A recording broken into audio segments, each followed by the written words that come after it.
stream up on the computer, so if anyone happens to feel like chatting at me, I will be able to see it. Hooray! There it is. Okay. Got everything ready to go. We're off. We're ready to head off to Garlemald. Oof. But first, Gaius. It's been a while since I've seen you. Regardless how my countrymen receive you, the cold will not treat you kindly. Underestimate it at your peril. Yeah. Yeah, I know. I know. I know quite well. Unfortunately. But I still wouldn't change my mind. I suppose it's easy for some people to forget there are civilians in Garlemald too, when the only Imperials they've ever known are soldiers.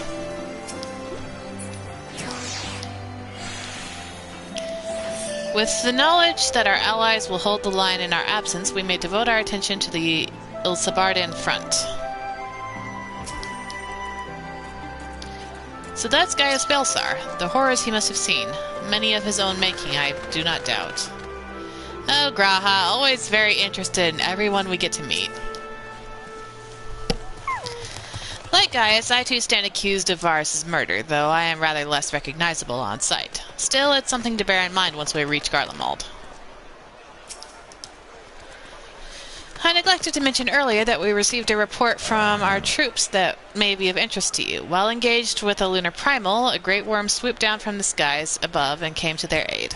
This worm, described was the spitting image of Tiamat. It would seem she too continues to wage war against the Talofaroi. Good, good. Glad to hear Tiamat's still fighting the good fight. Okay, Raubon. Once we've seen the contingent on its way, I will return to my duties here in Alamigo. As many of our most capable will be traveling with you to Garlemald, we who remain will have to fight that much harder to make up for the difference. But let no man say I did not welcome the challenge. This old bull isn't ready to hang up his horns just yet. Okay, and Maxima. Been a while, buddy. We've kind of seen you here and there, but it's hard to believe it was post-Stormblood when we first met you. Goodness. Also, we have a mystery gift. The other members of the Ilsabard contingent are gathered at the Royal Palace. I shall inform them of your arrival, so please make your way inside as soon as you are ready.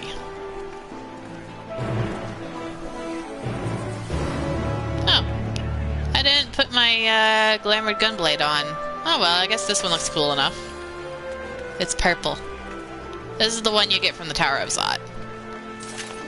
Didn't realize I didn't have that on the glamour plate. Oh well.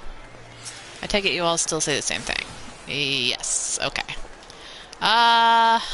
This resistance guard, buried underneath the piles of players. The remaining members of the Scions, your friends and most of the Ilsabard contingent await you within. Would you like me to see you through? Sure. Are we finally going to see Lise? I hope we get to see Lise. Haven't seen her in a while.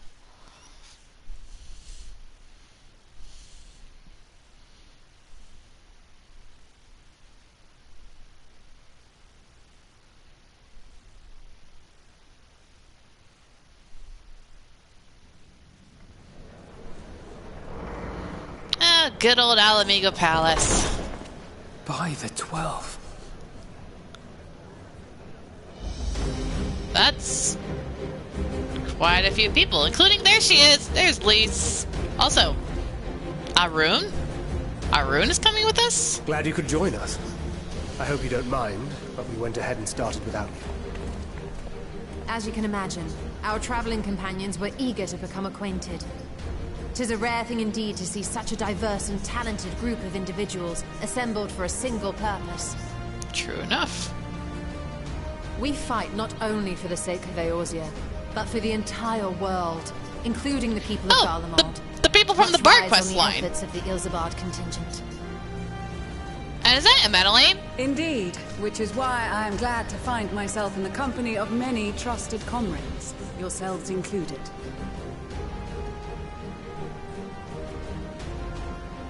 Lucia!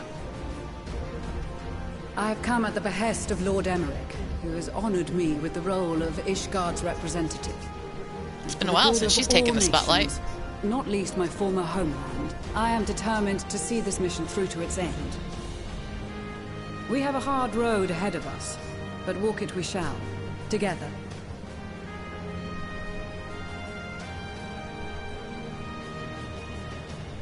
We too welcome this opportunity to work together once more. I have faith that, if there is a way to resolve this conflict, we will find it. Allow me to introduce you to the rest of our company. Everyone! If I may have your attention. Look at all these people that we know from all the job quests.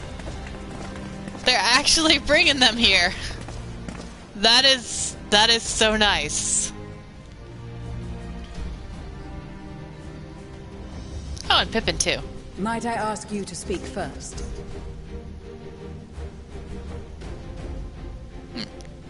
Gridania's representatives. I am Arun Senna, He has a voice now. spokesman for the Gridanian delegation. Here on behalf of my esteemed sister, the Elder Seedseer, we Sanson shall and provide support I and don't remember protection his to name. those in need during our time in Garlemald. To that end, I am joined by healers selected by the Conjurers Guild, with the Order of the Twin Adder's Finest serving as our escort. including a bard.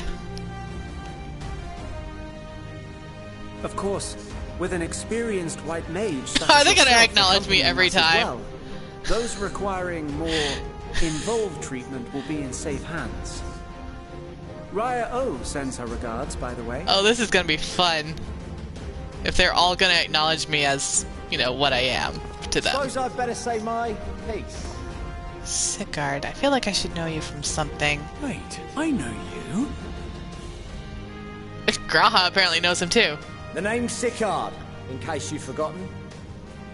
Truth be told, I'd rather you had forgotten. Any road, the Admiral asked Captain Hilfear to send his best, and for whatever reason, he picked me. Trying to remember what I know Of course, if I'd Sigurd refused, I'd be the from. laughing stock of the bloody expedition. been forever. My reputation's taken enough of the Oh! as it is. But more importantly, like any pirate worth I his remember salt, now. I know when you're staring down a storm, you gotta trust in the commander of your ship. So if the Admiral wants us to go to Garlemald, not for plunder and glory, but a promise of peace in our time, then that's what we'll do. Okay, yeah, I remember Sigurd. Hey, Alcazilka, and Since probably we all know the guy how from much the the Marauders Empire Guild, loves so. its steel, we thought we'd bring along a few smiths to make the most of it. Give them a pile of scrap and they'll cobble together anything you fancy. Of course, just like the Gridanians, we got fighters of our own. We might have come with a more constructive purpose in mind, but we're more than capable of cracking skulls, believe you me. Well, you're certainly raring to go. But then again, so are we. So I guess only Arun is The acknowledging me most as White Mage. dependable warriors of Uldar and Alamigo have assembled at the Sultana and General Aldin's behest. Thaumaturges and If pugilists. Garlemald has truly fallen, then the whole place is likely to be crawling with Telophoroi. We'll need plenty of troops to clear and hold a path for others to follow. That's where we come in. Naturally, Marshal Tarapin and I will be leading from the front. The Cocoa Brothers. But only 3 of the Cocoa Brothers. Guess they had to leave It's some been back at the time since I last Thaumaturges saw you Guild. in your element on the battlefield. I agree, Stola. From what I've heard, you've become pretty fearsome yourself. Master Matoya? The Avatar of Destruction?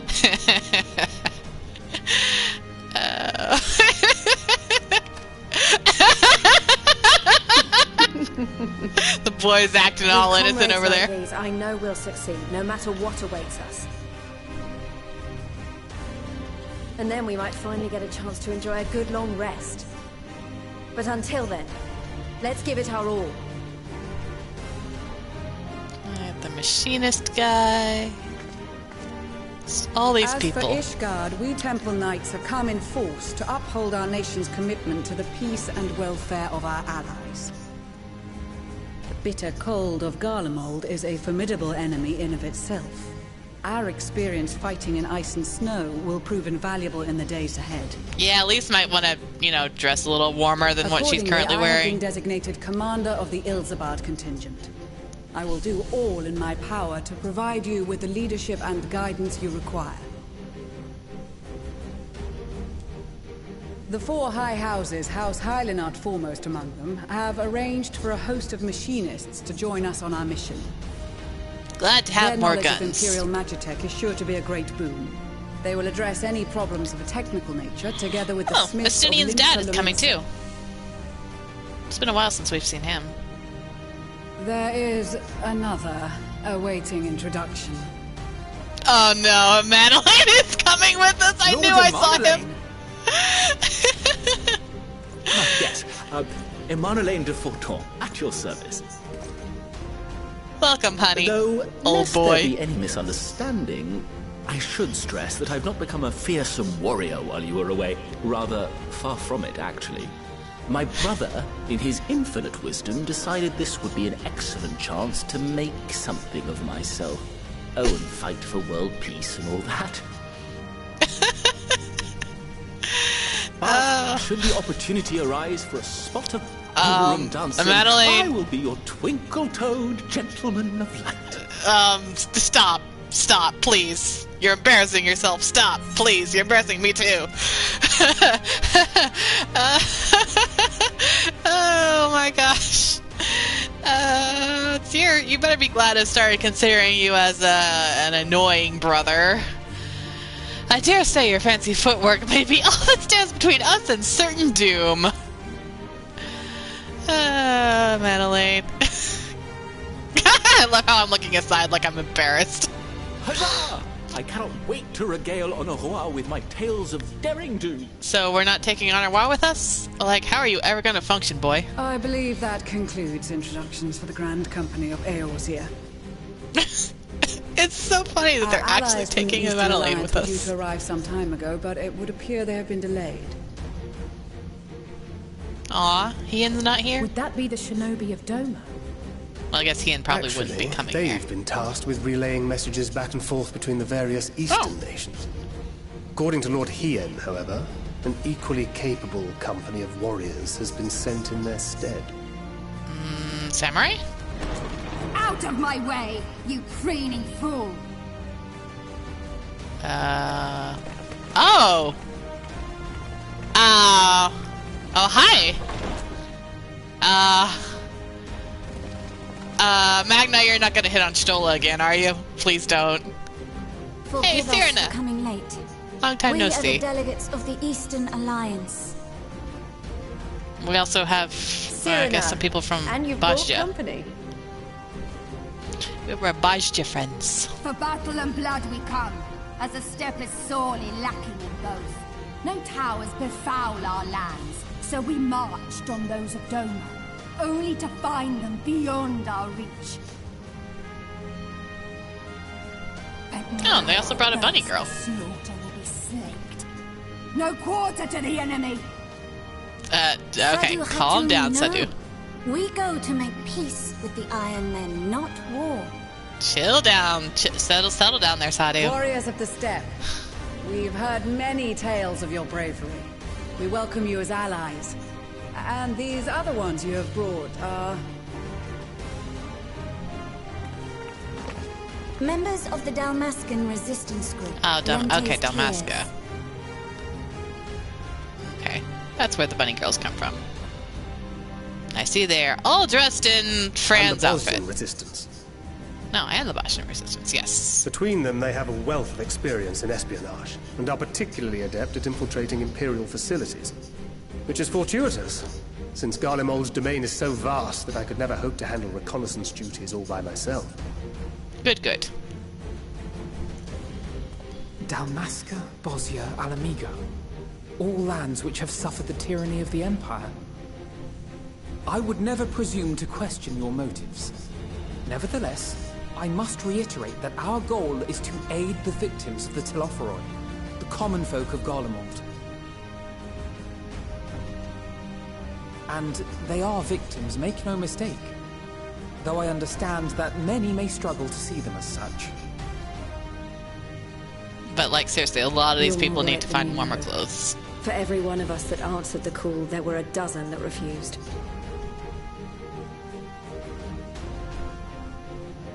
Not only in Alamigo, but everywhere we went. And who could blame them? The Empire's always been the enemy. But after seeing what we've seen, fighting and working against and with Garleans, there's no denying the simple truth. They're just people. No different from you or I. They've got their share of liars and murderers, but so do we. So do we all. Fordola, who once swore herself to Garlemald, has proven herself a trusted ally time and time again. Every Eorzean here knows Cid Garland, the Imperial defector who shared with us countless technological wonders. Gaius bloody Baelsar himself is working to help rebuild Wurlit, a nation he once conquered. So you can believe me when I say that every fighter here understands and accepts that the Imperials are not monsters and are deserving of help. Or at least that they were able to put aside their feelings for the greater good. It won't be easy, but we're all determined to make this world a better place.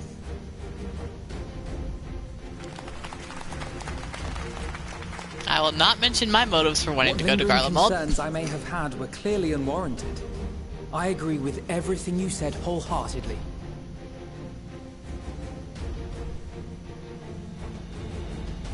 Then we are in accord. Now, let us review our strategy. To reach the Garlean capital in northern Ilsabard, we must cross the central mountain range. Fortunately, Garland Ironworks can provide aerial transport, sparing us this most treacherous part of our journey. However, attempting to fly any closer to Garlemald would attract the attention of the Telophoroi. As they appear to have seized control of the majority of the Imperial military, we must assume that includes its fleet. In addition, Garlemald possesses devices that can interfere with airship navigational systems, further discouraging an airborne approach. Given the circumstances, the closest we dare deploy our contingent is an area between the range and the capital, the Magna Glacies. From there, we must travel the rest of the way on foot. We will also need to bring the airships with us to ensure we can withdraw with haste. Although much of the terrain will be blanketed in snow, we should be able to make use of local roads and shipping facilities. The vast ice field will afford us an unobstructed view of the surrounding area. On the other hand, it will also allow others to easily spot us. So, it is imperative that we only make camp in positions where we can easily defend ourselves. And the airships, which must be kept safe at all costs.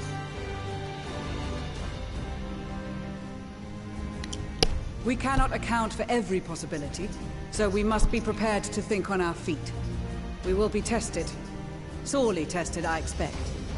But for our homes and for our people, and a people not our own but in need, we will succeed.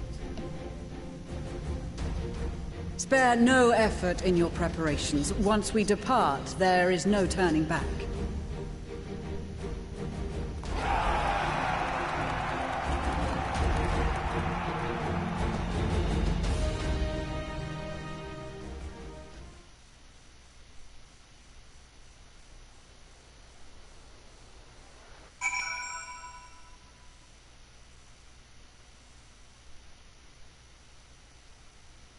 Well, that was a lot of familiar faces. It was worth it doing all the job quests. Oh, goodness. Oh, look at all these people. Look at so many, all these people to talk to. It's a little overwhelming, honestly. Okay. Excuse the yawning, please. Magni. Alright, we'll start with you. With the Mole, champions of the Nadam, and the Detharl having sent so many here, I had thought to defend the steppe in their absence. And I would have done so if not for my step-brothers. Ha ha ha ha. They urged me to grant our allies the sun's might, that his radiance might deliver them unto victory. Though I must tolerate the presence of this feral Detharli dog, as first among my brothers, I could do no less than accept this challenge. My deeds will become the stuff of legends. Do those squats, guy. Just do it. Do it. Squat harder. Hello, Sadu. I care not for the Iron Men or their troubles. It is the destiny of the weak to die in ignominy. Even so, I will do as I have agreed. I volunteered to join this band at Serena's request, and if she thinks it a worthy cause, that is reason enough. Though we hail from different tribes, our bond has grown strong of late. Aw, that's so cute! She is much better company on a hunt than any of the steppes Orfish men could dream to be. That is so cute! That she and Sadu have become friends, or that Serena and Sadu have become friends. It's so adorable. I'm glad to see you well, Shallan. Grandmother was worried for you. The night I agreed to come hither and join the contingent, the gods sent her a strange dream. 2 suns, one burning red, the other frozen black. They circled closer. Closer they circled, closer and closer, and as they danced, the world fell to ruin. In blinding chaos, she spied blackened silhouettes and knew at once that one was yours. Yet we knew not how to interpret this dream, save as a sign that great danger awaits. Whatever lies ahead, I will walk with you, traveler. I'm guessing you're either Dalmascan or Bajjan. I don't recognize you from Bajja, and I've been there recently. No, wait, maybe you are the Bajjan guy. I think I recognize your mustache now. Ah, Radovan student. I hear from a certain student of my own that you kept rather busy of late. Ah, how appropriate that I've decided to be Gunbreaker right now. You might be wondering why a Bajjan would want to aid the Garleans. It's simple. I'm a Gunbreaker, and my duty is to defend. The way I see it, the civilians and the capital are in need of protection, so that's what I'll do. How nice. Yay. Alright. Hey, you're Estinian's daddy. Let me have a look at you. A touch nervous to enter the battlefield, perhaps? Well, I shall be there alongside you as the Temple Knight serving with your fine van. Though I may not look it, I was the Azure Dragoon once upon a time. So you can rest assured that I will give all that I have in the coming fight. I certainly won't be shown up by you or Estinian. Sure, guy. Sure. Steve. I'll just call you Steve. You're the machinist guy. If it isn't Shallan, 'tis thanks in no small part to you that the manufactory's future is looking brighter than ever. My friend, I am pleased to report that I and a handful of my colleagues have been selected to join the contingent. Ere the expedition has ended, even the Temple Knights will be singing our machinist praises, once they have borne witness to not only our mechanical proficiency, but our combat prowess too, of course. I'm suddenly just so glad that I went out of my way to level up every single job. I'm so glad. Emanaline. Well, if I had known what a social gathering this would turn out to be, I'd have dressed for the occasion. Still, this seems the perfect opportunity to mingle with the other guests. Would I be correct in assuming those ladies over yonder are Serena and Sadu of the steppe? Perhaps I should introduce myself, though I don't much like the look of the fellow with the enormous axe. Emanaline. Fear Sadu. She will probably chop off bits that you would miss. Or more like singed parts that you would miss. Anyway, Maxima, how you doing, bud? I cast my lot with the Populares to bridge the divide between Garlemald and her territories, all that we may be united in common cause. But we were disparaged as a radical element, dissenters looking to destabilize the empire from within. Many friends and even my parents perished in unfortunate accidents. I, too, would surely have met the same fate had I not defected. Nevertheless, I still dream of equality and peace for us all. As the world itself stands on the brink of collapse, I hold out hope that one day that dream will become a reality. Lucia? I've led troops into battle many a time, but never a unit with such diverse range of talents. While I've been briefed on their capabilities, I expect you could provide additional insight into their strengths and weaknesses. I'd appreciate any advice you may have. Lise? Lise. It seems so long ago we were sailing across the Ruby Sea and charging about the Azim Steppe with Cyrano and the others. I'd say we were overdue for another adventure. Well, it brings back memories to see so many familiar faces. We've been through so much together, good times and not so good. I expect Garlemald will mostly be the latter, but I'd like to believe we'll look back on these days more fondly in the years to come. But for that to happen, we'll have to make it out of this alive. Don't you die on me, aye? Chuchito? You're from the Pugilist Guild. I'm so glad I found you. I have a letter from Master Hammond. Let's read it together, shall we? Let's see here. I've every confidence that your fish shall bring the Telophoroi to their knees, and should you espy any beautiful maidens thereabouts, perhaps sing to them my praises. Charming, master. Well, more fool me for thinking the letter would contain something actually inspiring. Let's just forget this note exists and focus on the battle ahead. Pugilist, being a pugilist. And thaumaturgy. Hi, Kokobuki. We came as quickly as we could. We would follow your example and devastate the Telophoroi with the full extent of our powers.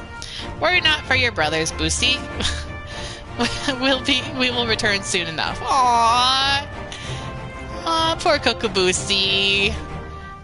I hope he's doing fine. I haven't seen him in so long. Hello, Pippin. Small shulk. Often has father told me of the struggles faced by Alamigo in the days of the occupation, and I too have crossed swords with the Empire on many occasions. Though Garlemald has long been a bitter enemy, Her Grace has elected to bolster the Ilsabard contingent with members of the Immortal Flames. As representatives of the Sultanate, we are one in our commitment to the cause. Let's see, Broenbar, I believe you are involved in the Marauders Quest Guild, especially since you have an axe. Yeah, I'm here representing the Marauders Guild, and it's my job to keep the smiths out of harm's way. Mind you, with them hammer of theirs, they could put up a fair fight themselves. With a bit of luck, this will be over and done before you know it. Maybe when this is all over, you could pay your axe master a visit. He still tells all the new recruits about the time you killed Kujata and avenged that boy's parents. I remember it like it were yesterday. I mean, honestly, it was not that long ago. It was just like a couple weeks ago.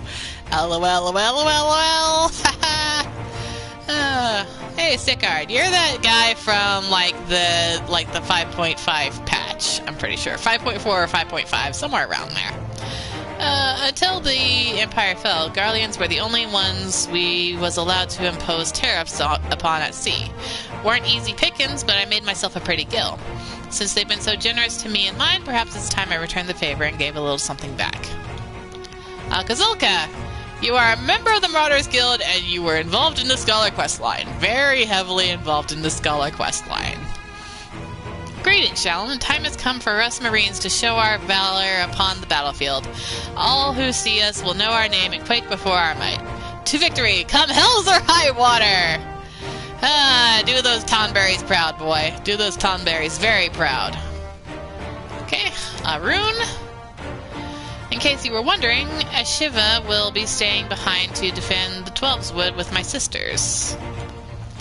She was of the opinion that she would make a useful addition to our contingent, and was eager to make good on her vow to accompany me as well, which was flattering, but ultimately it was decided that her skills would be better put to use keeping our homeland safe.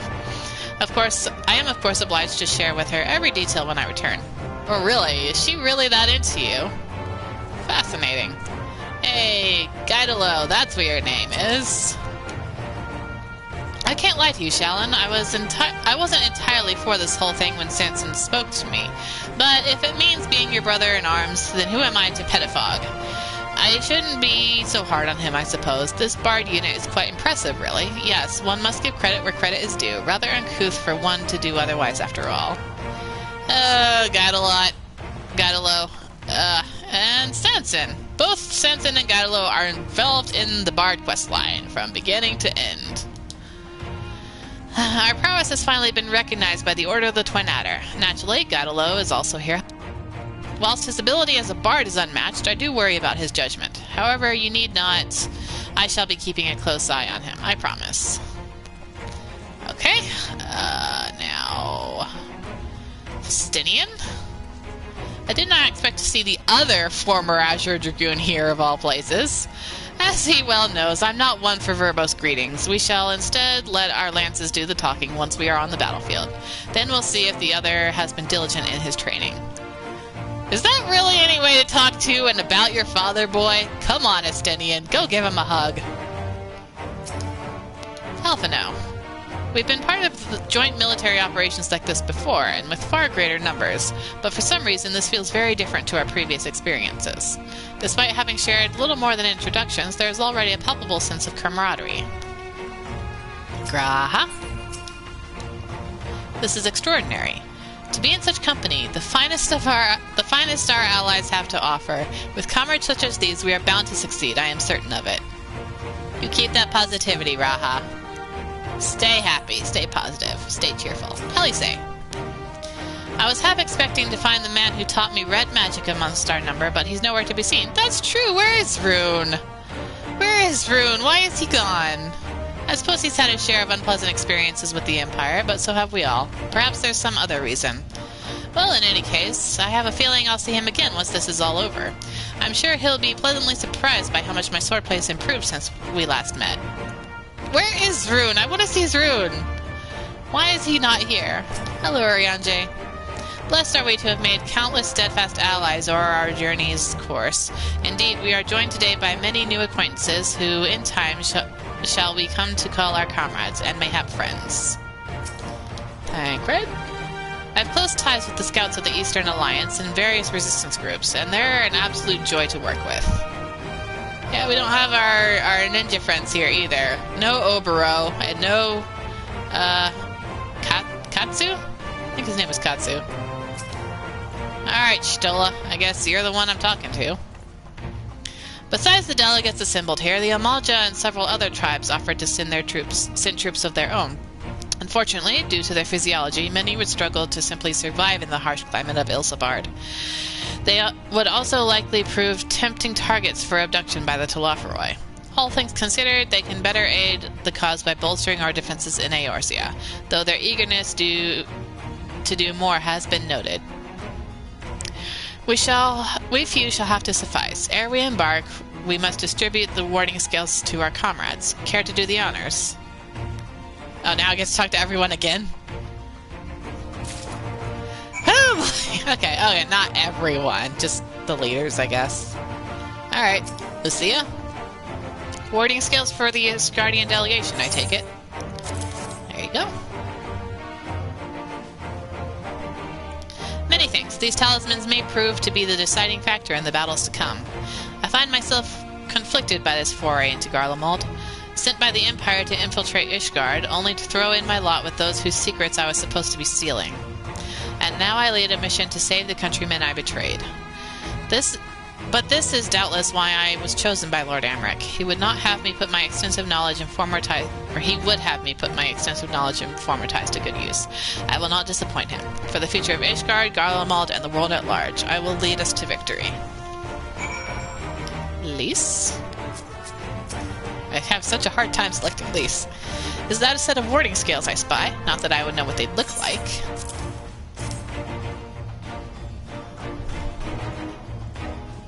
Wow, look at these. Even a layman like me can tell they're bursting with ether. All the better to fend off the tempering waves? Is that the right term? Anyway, these will give us one less thing to worry about, which just leaves the other mountain of whatever else is waiting for us in Garlemald. The only one way to find out, eh? And nervous or not, I'd march through all 7 hells if it gave me a chance to put Xenos back in... Shut up, Lys. Don't you dare jinx me like that. No. No. No. No, no, no, no, no, no. Don't you dare. We are I don't want to kill him. I don't want him to die. Please, Lys, don't curse us like that. Please.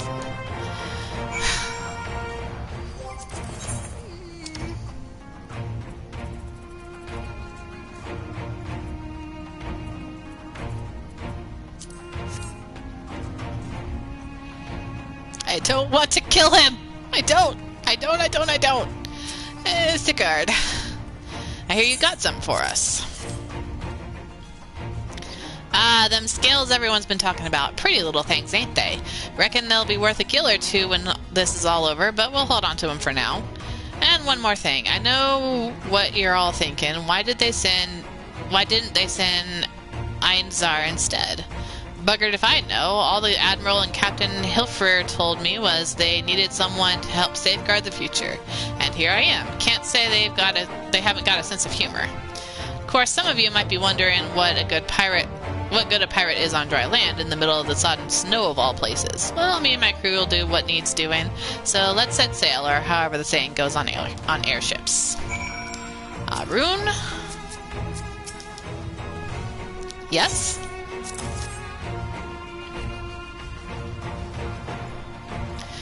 So these are the famed warding skills, enough for me and my men, I see.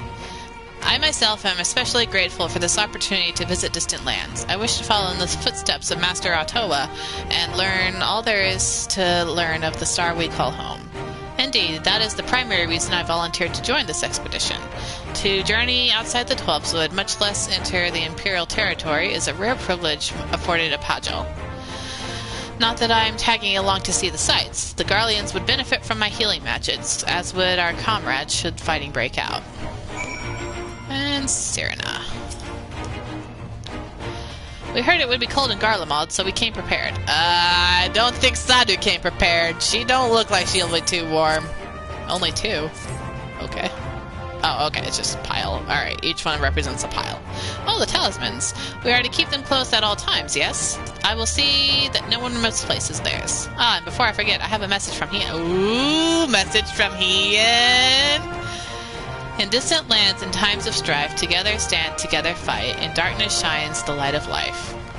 I hope I have done his words justice. Doma, much like Othard, has been plagued by the towers, yet while he could not be here, he wished to express his shared conviction. He and Inugiri labor without rest to unite the people, and with their aid will we keep the enemy at bay. And we of the Steppe and the Eastern Alliance will repay their efforts by ending this war. Aww, Hien left a special message for me. He's a good friend. Do you have a warding skill for me too? Yep, sure, here you go, Maxima.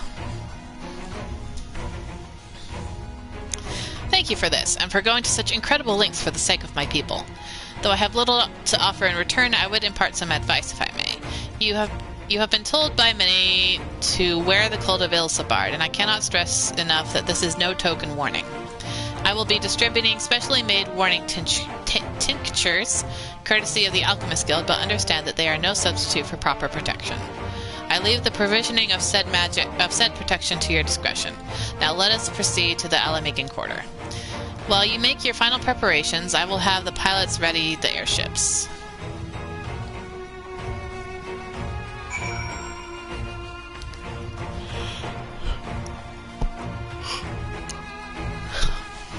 That was a lot of talking. Woof!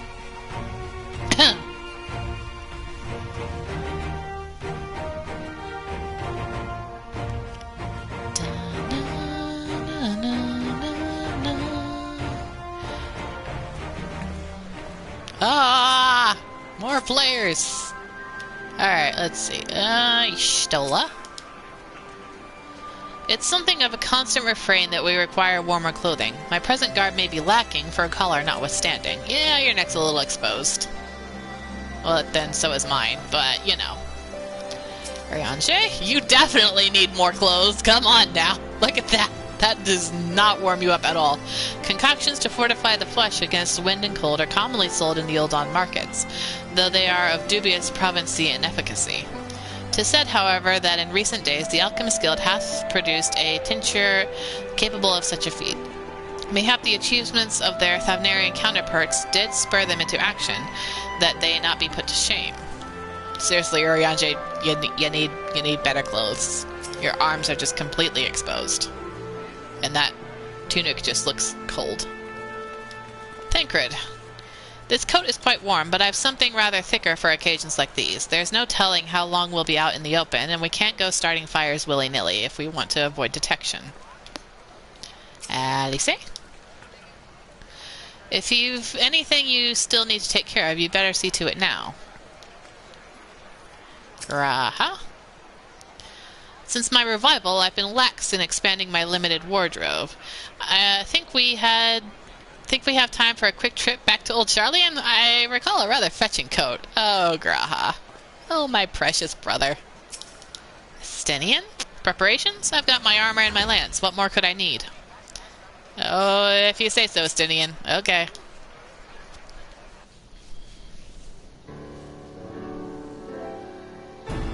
This is our last chance to make ready before we set forth. You needn't worry about Urianger and I. We still have what we wore in Garlemald before. Estinian claims to be quite warm and toasty beneath his armor, and since he spends a fair bit of time up north recently as well, I have no reason to doubt his words. Most of the others will be borrowing Grand Company stock. The rest of you could do likewise, I suppose, provided you're not overly concerned with style. Not to put too fine a point on it, but I wouldn't be seen dead in one of those ridiculous overcoats. If only I had time to find something to my liking. Hark! Is that the cry of the Cylons in need of a tailor, I hear? Is this Redolent Rose? No, it's Tataru! Hi, Tataru! But how? I have my ways. Oh, yes, indeed! You thought you could sneak off to Ilsabard without telling me? Oh, is she actually coming with us? Ha! Nothing escapes my notice. Now you will wear these garments I've made for you, whether you like it or not. You never cease to amaze. But why do you need a new outfit as well? Wait, are you coming with us? What? No, of course not, silly. It's all in the name of fashion. Rather, the pursuit of the highest quality fashion. Besides, how can I expect others to wear my creations if I've never worn them myself? I did have one other thing to share. Artemis and Bloomweeda have finally returned from their assignments to faraway lands. They'll be staying at the Rising Stones for a while to keep an eye on events throughout Eorzea. Since they'll be running things back at headquarters, I was wondering if I could lend a hand in Sharlayan? Oh, why not? You can keep Kryl company at the Baldessian Annex. Yes, we'd love to have you there. And I heard Artemis and Bloomweeda did a fine job carrying on in our stead while we were lying comatose. With them in charge of the Rising Stones, we have nothing to worry about. My thoughts exactly. Also, while I'm confident you won't go collapsing again because a certain someone who shall remain nameless isn't in a position to transport your souls to another world, if anything similarly disastrous were to happen, I'll be well positioned to do something about it. Anyway, I've got a few things to take care of, and then I'll make my way to Sharlayan. I really do hope these new clothes are enough to keep you warm in Garlemald. It's not much, but it's the only thing I can do for you, other than pray for your safe return, which I will, every day. Let's not keep the contingent waiting any longer.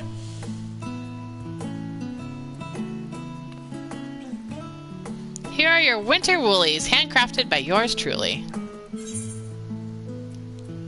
Oh, it's a coat. Aww. I mean, I rather like my squall jacket, but it's still a nice thing.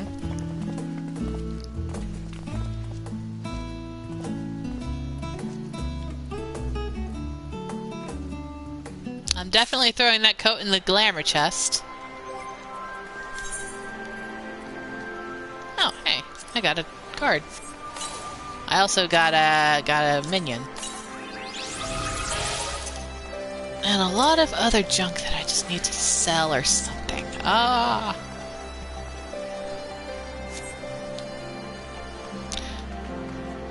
Alright.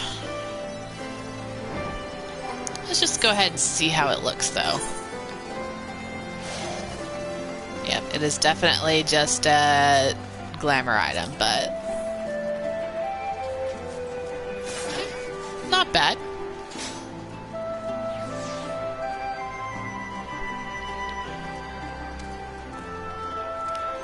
However, I do still like the squall jacket.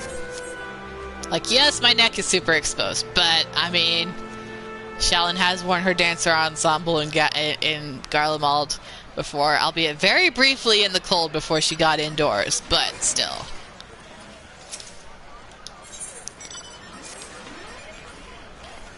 I'm told the airship pilot has been sent to meet you. Oh, there he is. Alright, this is where we go our separate ways. Do be careful, won't you? Oh, this is a solo instance. Oh boy. Ironworks pilot. It's an honor to finally meet you. We of Garland Ironworks will be ferrying you and your contingent across the mountains and into Garlemald. For many of us, it'll be something of a homecoming. Our illustrious founder was only our most notable imperial defector. For that reason, the company is committed to the success of this expedition.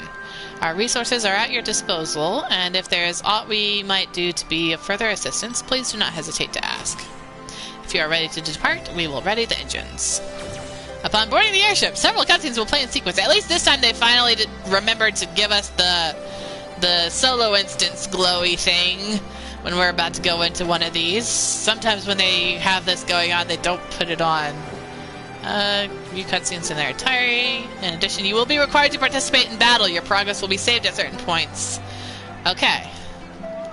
Please note that if you enter battles associated with other quests or log out from the game, this progress will be lost.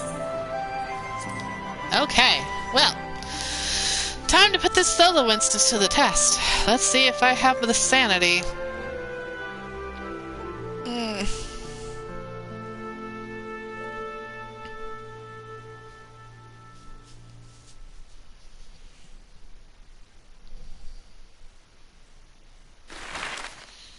Alright, off we go! To Garlemald.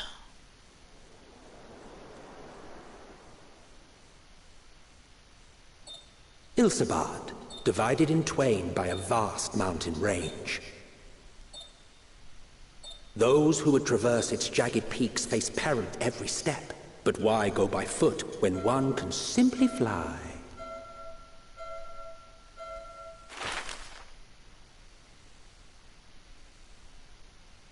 I'm still intrigued why it's Emmett who's narrating.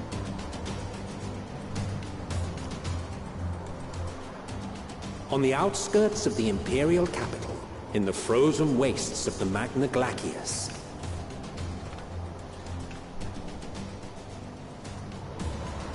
the winds howl in icy protest, as if to warn against further trespass. And Madeline is freezing. Gra's got an interesting coat on.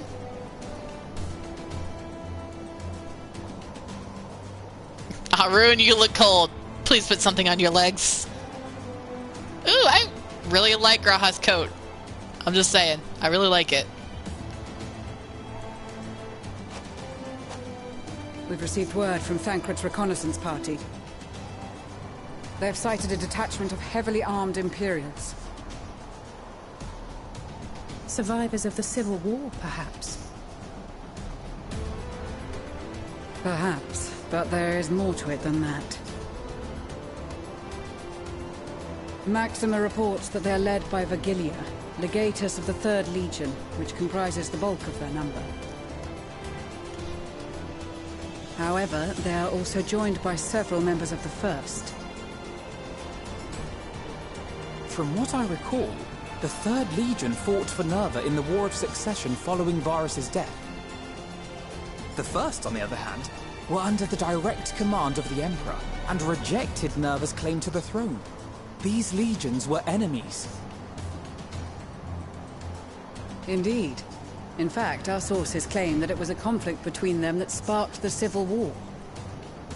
Yet now, these former foes cooperate to defend a ruined Garlemald from invasion. Then it is all but certain they have been tempered. So, what's the plan? If me and my crew is out reaving, we charge straight in, no messing about. But that ain't what we're here for. Quite right. Soldiers or no, they are people of Garlemald. The very ones we have come to aid. Direct confrontation is unavoidable. Nevertheless, we must make every effort to limit casualties on both sides. Rather than kill them, I would remove them from the field. How so? Savage beatings, disarmament, and imprisonment?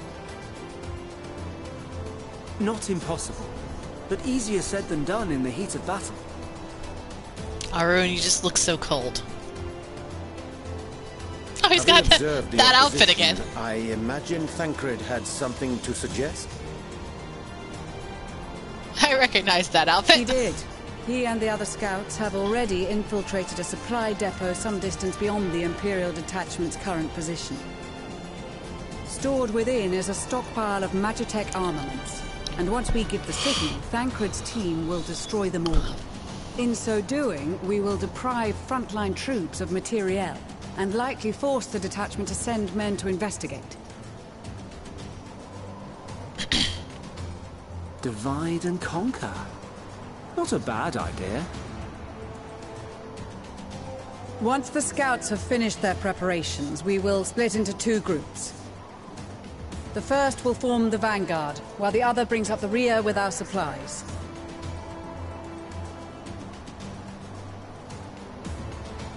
Oh, Lisa's dressed like an Alamegan scout.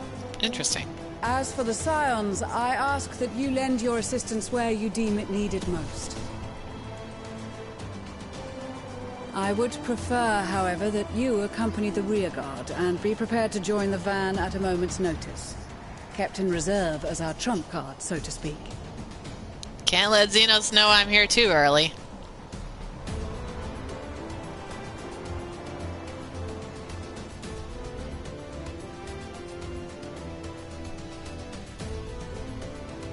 Meanwhile, at the Imperial Supply Depot.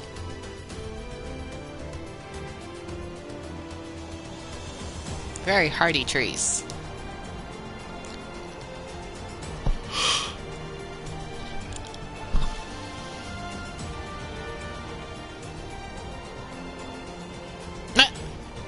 Well, that's quite an outfit, Thancred. Very well armored. Your proposal was well received. More specifically, they asked that we destroy the Imperial's toys in as spectacular a fashion as possible. Ishtola always did have a flair for the dramatic.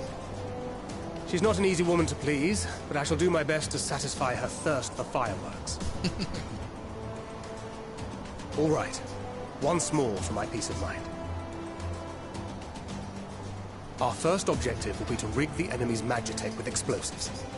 After we've withdrawn to a safe distance, we'll detonate them remotely. Our second will be to issue a deactivation command to the automated units via the control terminal. If our calculations are correct, this signal should reach those deployed on the front line, giving our friends a much-needed upper hand. The blizzard will help us stay hidden, so let's aim to get in and out before it passes. Trust in the plan, and we should all live to see tomorrow.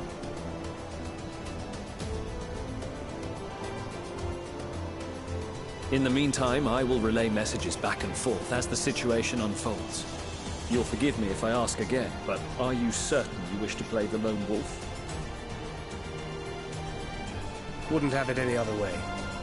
Call it foolish and reckless if you like, but I'll get the job done. I always do.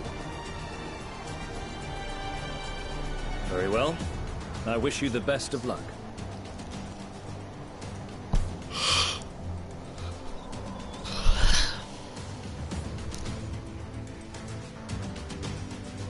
Again, excuse the yawns, please.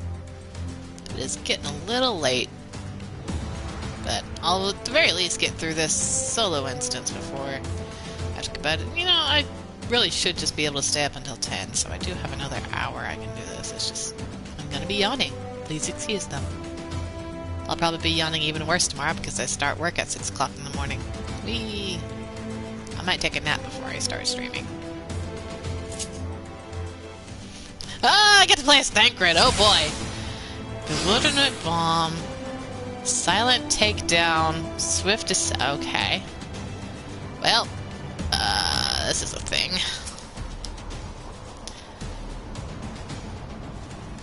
Assuming there is nothing else you wish to confirm, we may commence the mission as soon as you are ready. Okay. Sure, let's just commence the mission. Keep your wits about you. It's time. We only have one shot at this, so let's make it count. Okay, so go around this way. Okay. Just I'm not careful. 7 hells. Ah.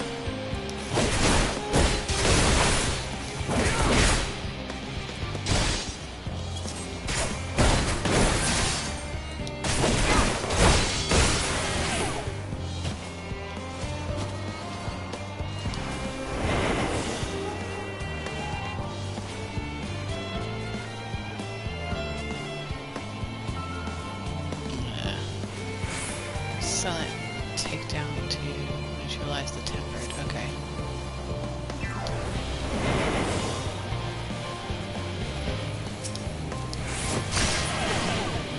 Okay.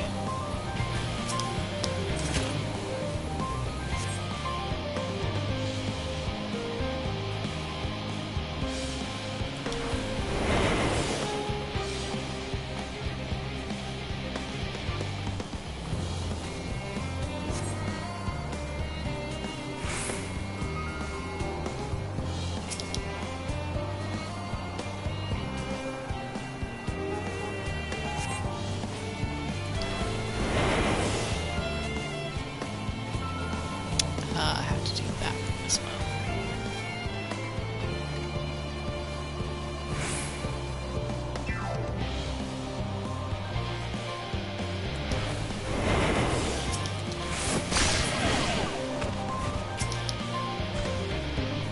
This is actually rather fun. It's kind of a blend of Gunbreaker and Ninja.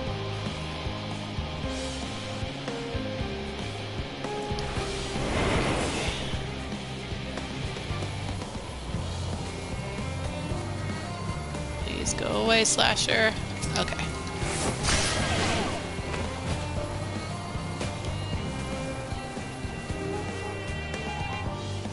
Alright, oh, alright.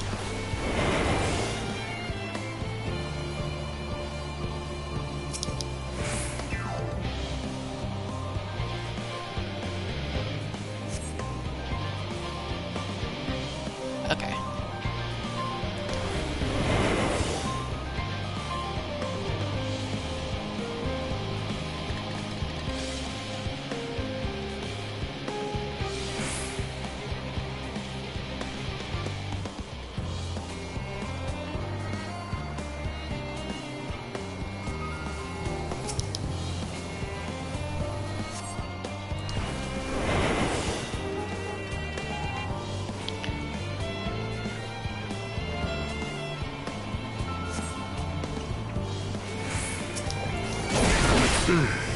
Must be losing my touch.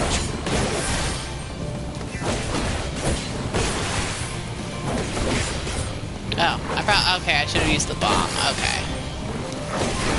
Oh well.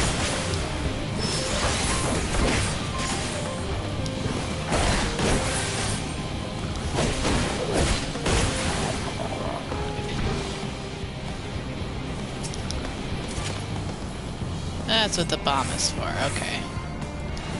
Alright. What am I doing in here? I am doing more bombs. Okay.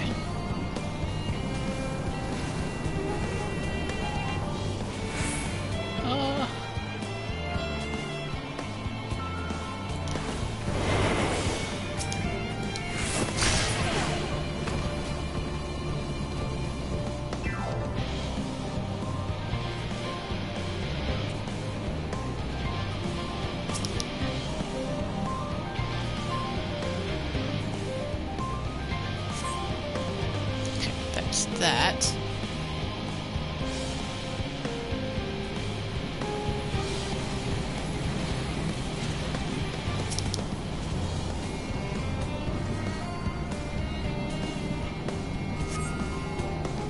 Okay, now to send word. Must be losing my touch.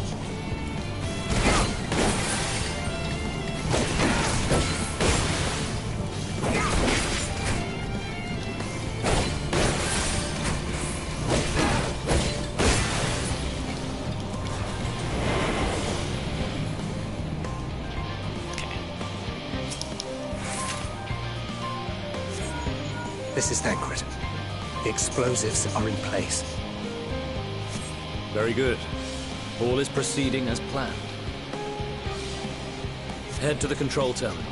It should be to the northwest. Understood.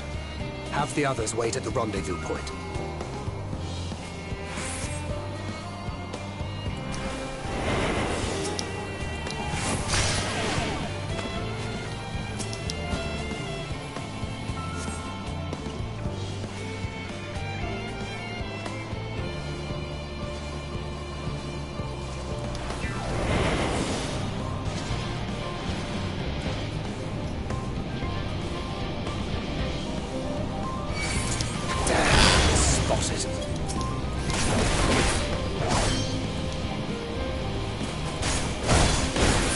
Probably gonna fail this, aren't I? Yeah, this is gonna lead to failure.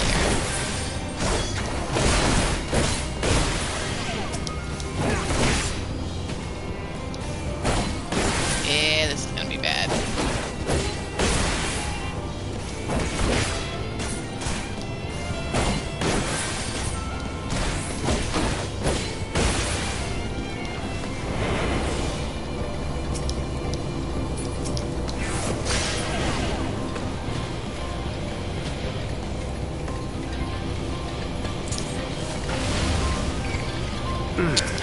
Must be losing my touch.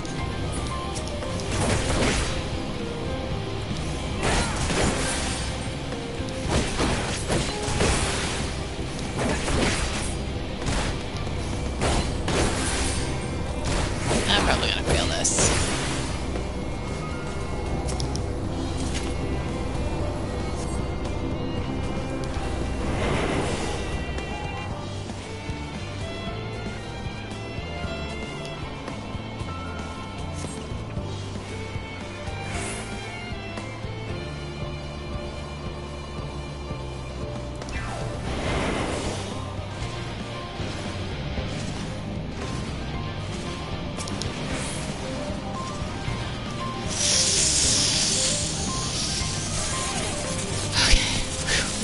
Okay.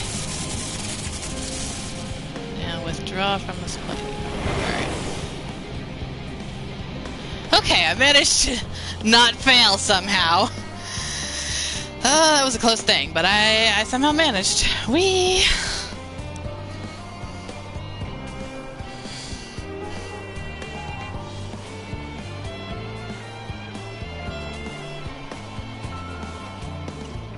You are returned, and none the worse for wear, to my considerable relief. What news from our comrades? They stand at the ready. Excellent. Then let the fireworks begin.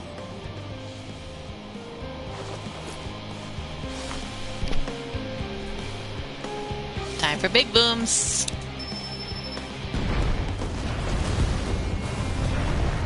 So many booms. All the booms. Everyone's labeled later at the rear of Ilsabard's contingent stuff things. Chocobo wagons. With the chocobos dressed quite warmly. We need that variation available in the store. In the store. The blizzard's beginning to clear. The Vanguard should be engaging the Imperials any moment now, if they haven't already. Ishtola and the others are with them, so I'm sure they'll be all right, but... What is this? Wait! Something's coming!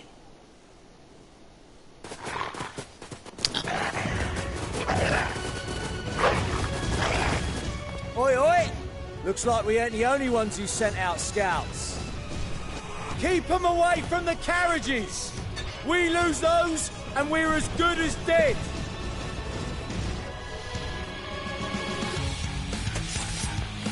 Alright, now I pull up my own gunblade.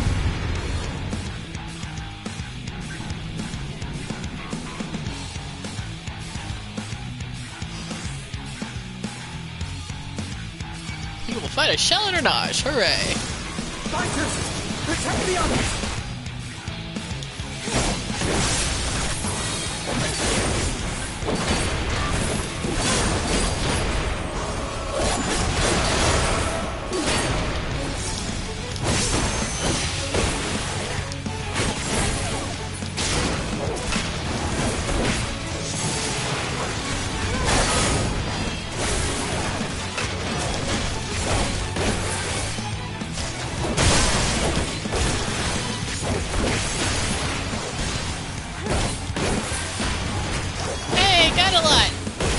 Arun is in danger. Let's protect him.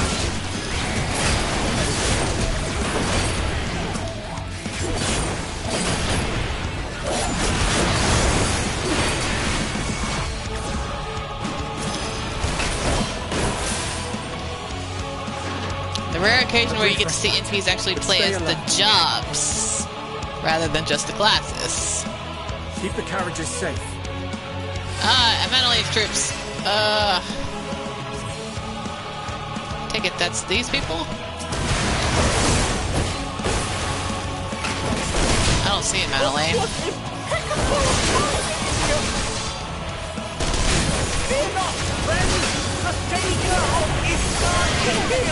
Oh boy, Madeline. Just please stop talking.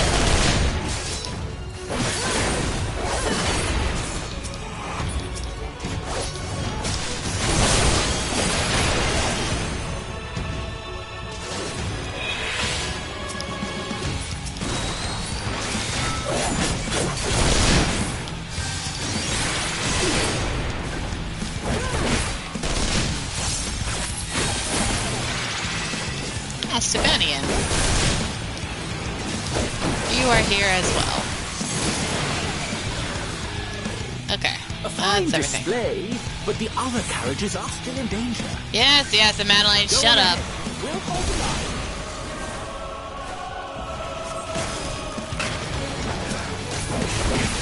We're the only ones still stuck.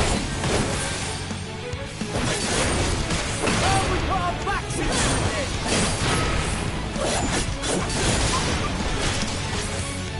I've been itching.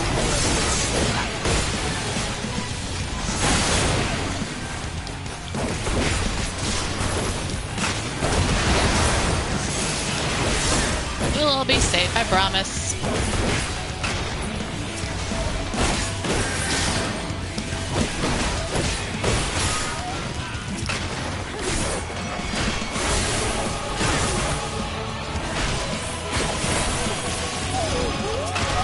It's so nice seeing all these people. Since they're not doing any more job quests, I'm glad that they haven't completely neglected the characters.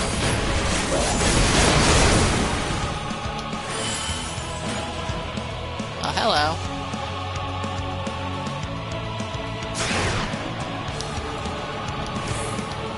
Ow.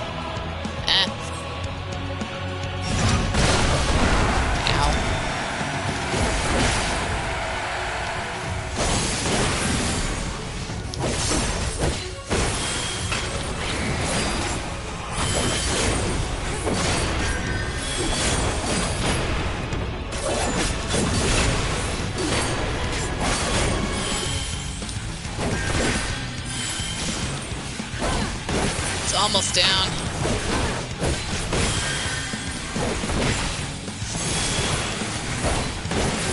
Okay. Whew. You lot all right back there? Okay. We're fine. I'm ready for more. Hear that? Get to the front and turn the tide. Is this the front or is that the front? Head north.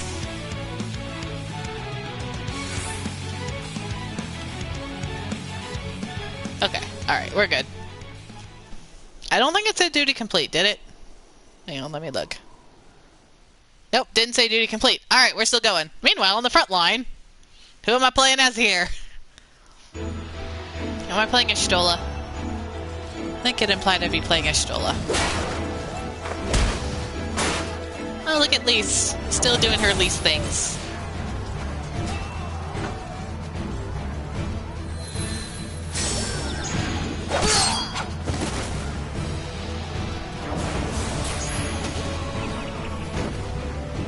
Removed from the field was not a euphemism for enthusiastically murder.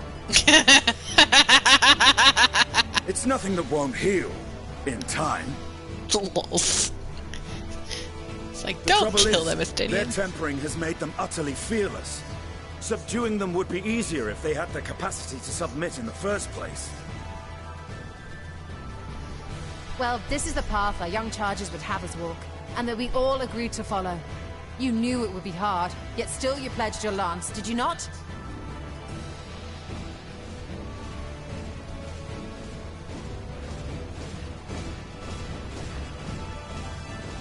That I did. Am I playing as Estinian, or am I playing as Justola? Or am I playing as Lise? I mean, we haven't ever had a chance to play as Lise yet, so that would be nice.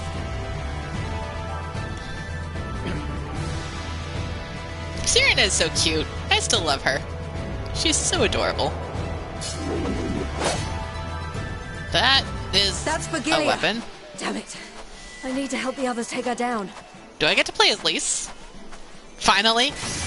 Lise is like the only Scion/Ex-Scion we haven't had a chance to play as. Oh, it's me. Okay. I get to play as me. Okay. Still haven't had a chance to play as Lise yet.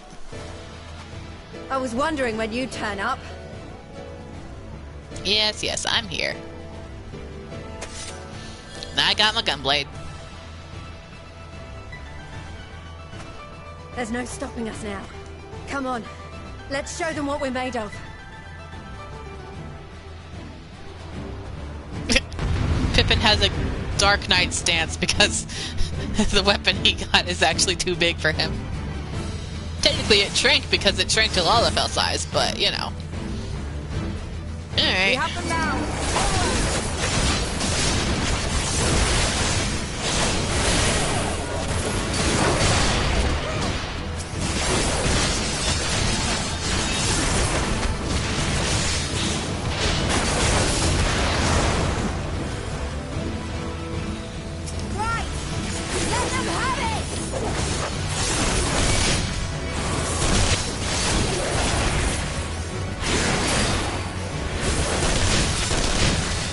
Hopefully there's someone here keeping me alive.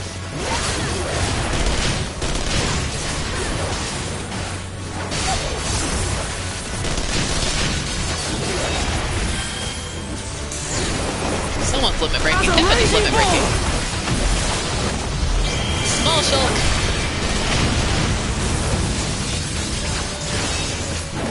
Good job. You used the Monado.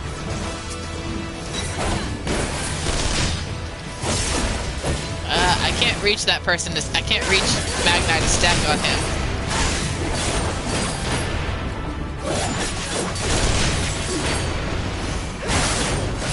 That's her! Begilia!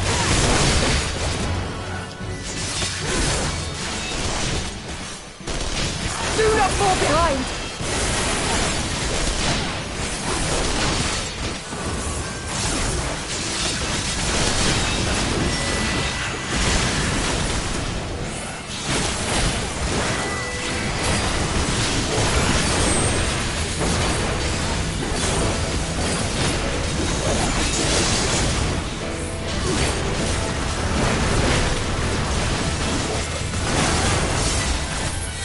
We're all piled up on her, and she's too powerful. Oh boy.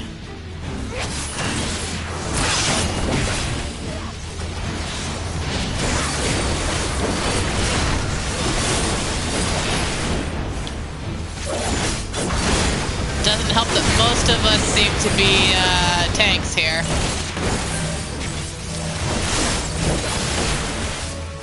Don't let any harm come to precious Sirena.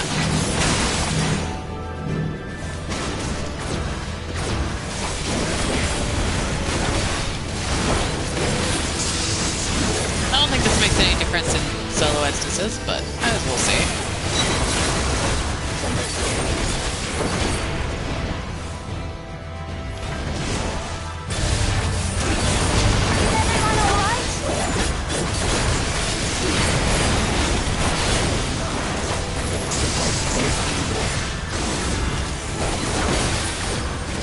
Like, we have a warrior, we have a paladin, I'm a gunbreaker, and we have, I guess Pippin is technically playing as a dark knight. Oh, this is, I'm fine, I'm fine. Or die!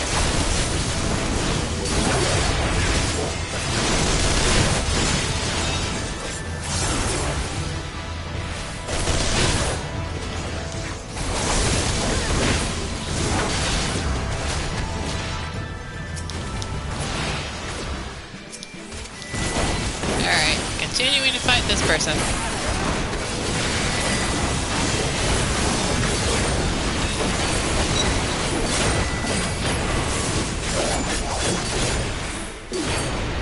Had to finish that off.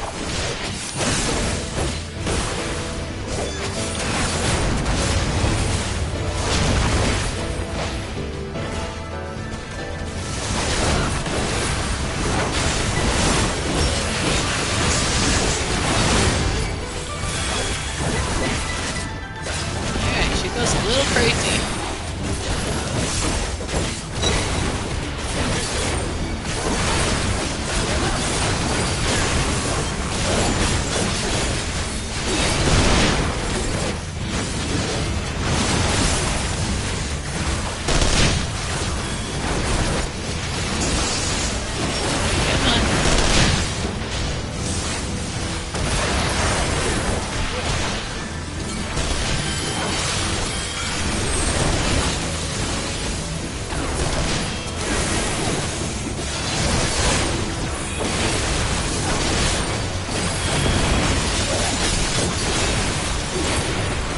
So much insanity. Tremble before the sun!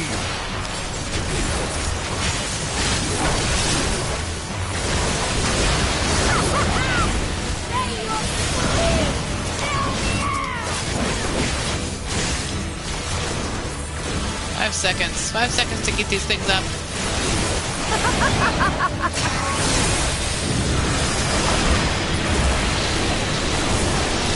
Okay.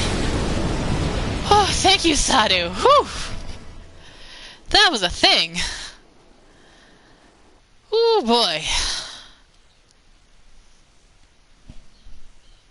Anyone feeling a little stressed out here? Duty complete though, so whew. That's good at least.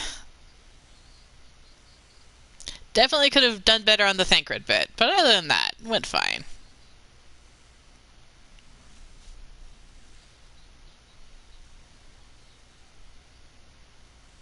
I really actually liked it. We need more of those. Sneaky sneaks. I'm glad that Thancred could hide and run. Ninjas need to be able to do that, like, seriously. A worthy adversary. Play the victory fanfare. Rest, recover, reclaim yourself. Then we will fight again. To the death! No, Sadu, we're not here to kill. Were you expecting a hug from someone, Magni? That was the last of them. Oh boy. The day is ours, thanks to your timely arrival.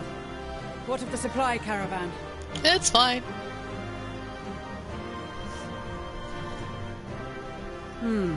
Outmaneuvered, but not outmatched. Good. Let us take the Imperials into custody and rejoin our comrades. And soon we shall arrive at the capital. He's waiting for me there. I know he is.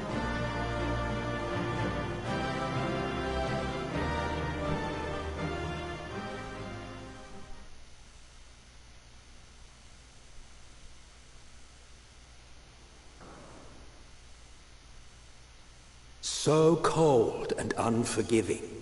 Thus spoke Emperor Solus as he gazed upon his barren domain.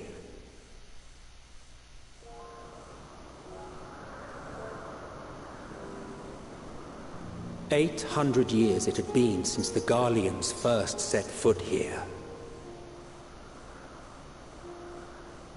Bested by the Kavosi, after centuries of war and driven from fertile southern pastures into the blasted northern wastes.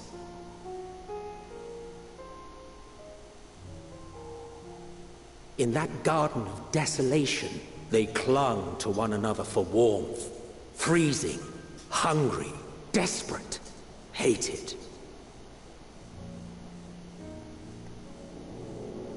Ooh, that's an aetheryte. Interesting. It's kind of Magitech infused, I guess, so they could use it.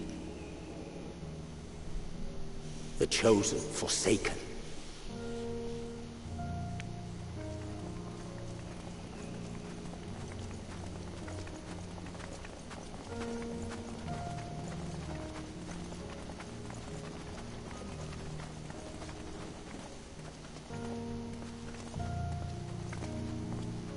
In the year 1513 of the 6th Astral Era, a young legatus named Solus single-handedly sparked the Magitech revolution.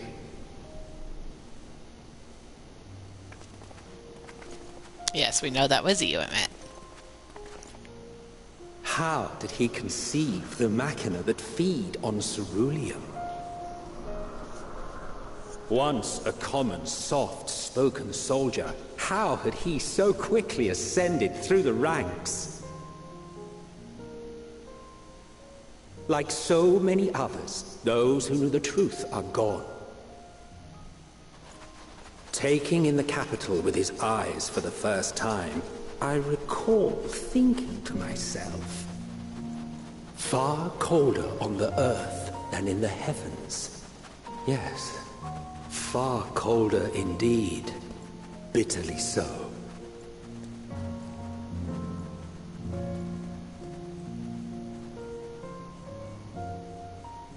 And we have arrived.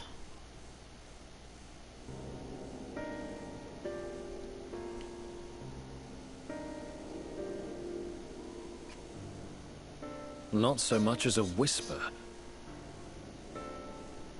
The roads leading beyond the city walls would have been used less in recent years. Nevertheless, this was one of the most important gateways into the capital. A buzz day and night with activity, aye. Merchants passing through the checkpoint, many of them stopping at the local hostelries. Surely they cannot all have been tempered. We can consider the question after we have made camp. Arun, like seriously, you can't put on If we like spend any warmer longer pants. outside, we may well freeze to death where we stand. The tempered Imperials, too. Couldn't put on any pants, Arun? This will be our temporary base of operations. Secure shelter for ourselves and the injured, and dispatch scouts to survey the surrounding area.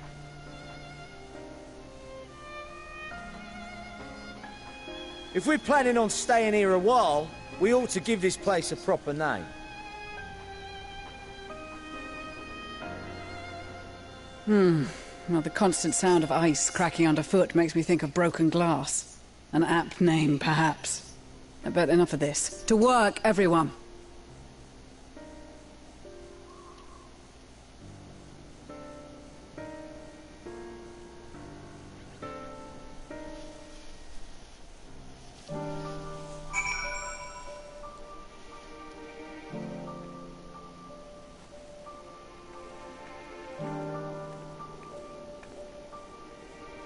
He awaits me there.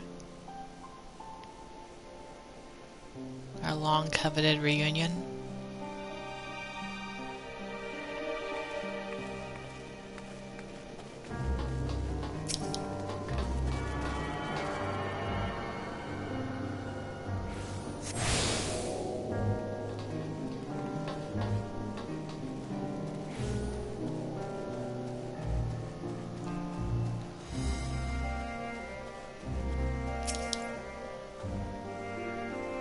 comrades certainly haven't wasted any time establishing a base of operations.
Virgilia is in our care, along with the rest of the Tinherd.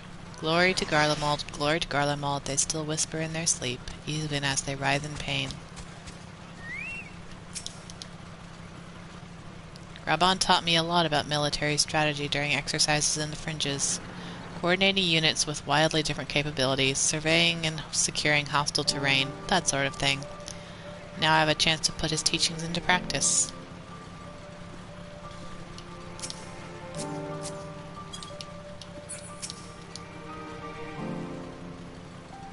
We've asked the Ironworks members and some other comrades to stay with the airships. In the event we are discovered, we must be ready to move them swiftly to a safer location.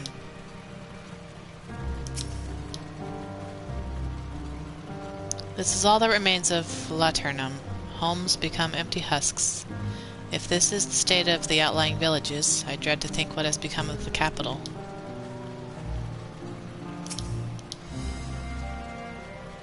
Once everything is in place, we will discuss our next move. The tempered soldiers are sleeping soundly while they undergo treatment. There are too many to attend at once, but I and the other healers will see to all eventually. Hell's bells, this place is bloody freezing. Rather be tied to the topmast in a storm than suffer this cold any longer. Anyone what can spare a swig of rum? That'll sort me out, right?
Sorry, I'm feeling rather unwell.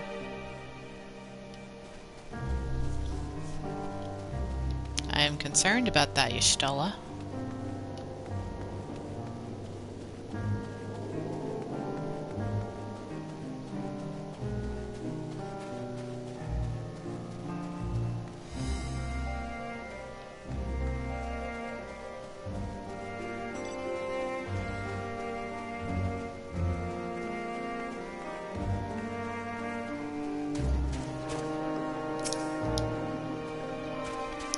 Shouldn't be long before we have a half-decent camp with so many helping hands.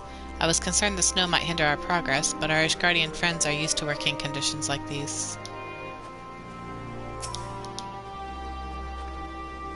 In spite of the obstacles we faced, our plan proceeds apace. Just a little farther and we will reach the capital itself. Still, we mustn't get ahead of ourselves. As soon as the camp has been made and fit for purpose, we are to discuss a course of action with Lucia. Would you mind asking Y'shtola and Graha to help us in that building to the northeast of camp? Alice and I will meet you there.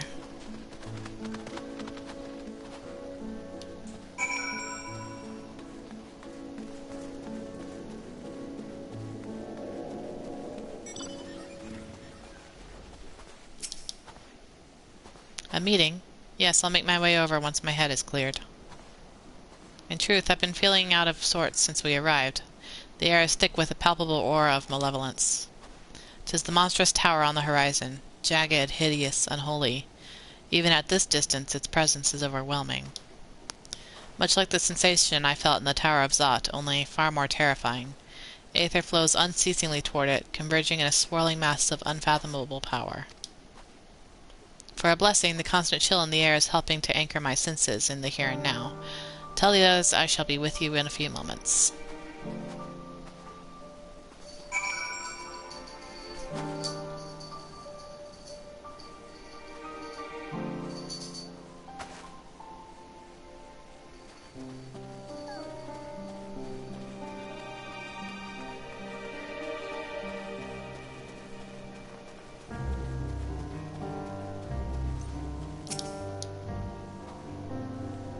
You will be pleased to know that most of the Tempered have been quartered inside the nearby buildings and are receiving treatment as we speak. I do, however, feel no small amount of guilt for commandeering civilian homes.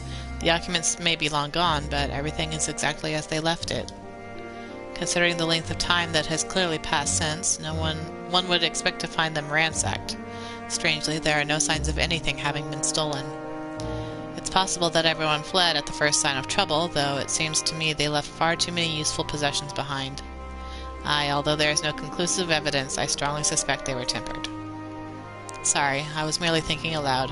You mentioned a meeting. I will make my way there.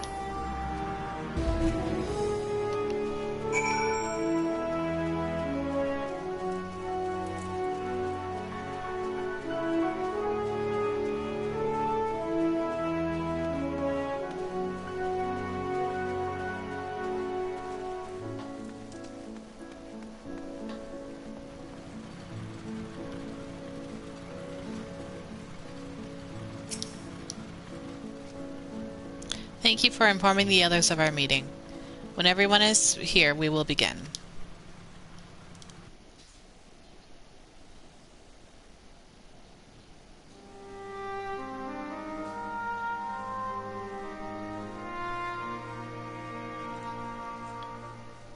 Our present situation is as follows.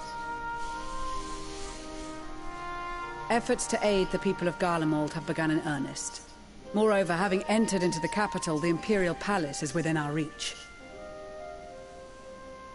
But before we proceed further, we must learn what has befallen this city. For therein lies the key to understanding and combating the Telophoroid's designs. I have a suggestion, if I may. Several of the Imperial soldiers we captured on the Magna Glacies are members of the Populares and acquaintances of mine. Once we have cured them of their tempering, they should be able to give a reliable account of the events leading to the capital's downfall. A promising idea. I will assist the healers in their ministrations. Of course, I will require a proxy of my own, assuming you can spare one. Would you like a hand? No, I am sure we will manage. Better that you take my place in the field. The noxious ether of this place disagrees with me, and as I shall need to draw on my own for the treatment, 'twill be prudent for me to remain within the camp. This talk of curing the tempered is all well and good, but I reckon the cold is a more pressing concern. All the houses round here are fitted with ceruleum heaters that could keep us warm and toasty. Problem is, the machines seem to have given up the ghost, and if we keep sitting around, freezing our asses off, we'll be next. My smiths reckon that with the right parts, they can have them working again, but it won't be easy. Understood. The machinist will assist them in the repairs.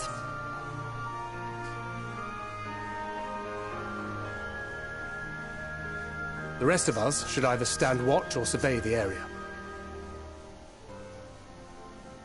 We've made our presence known to the Telophroi. They will be searching for us, if they have not already ascertained our position. That we have seen no sign of them since the battle suggests they have yet to do so. However, I suspect they may be biding their time. Or perhaps we are beneath their notice.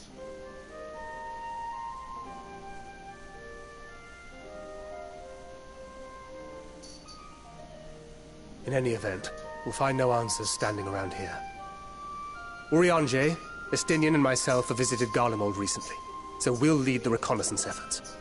Perhaps bolstered by a few Bosnian and Dalmatian scouts from my previous excursion for good measure.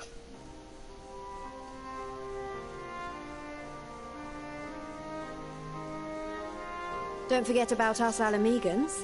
We have experienced scouts of our own. Well now, this is turning out to be a rather sizable team.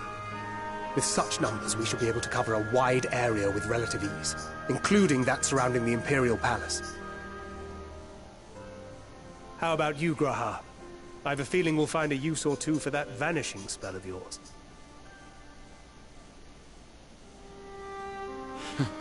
Twould be my honor to be of service, though I doubt that you of all people need rely on my tricks. That leaves us with guard duty. As a matter of fact, I have something else in mind for the two of you and Alphino. Between here and the center of the capital lies the Eblan Rhine. I would have you search the area for survivors. Your keen sense of direction, honed in your extensive travels, should prove useful in navigating the ice fields. You mean the fact that I can open my map and see exactly where I'm headed at all times? Sure.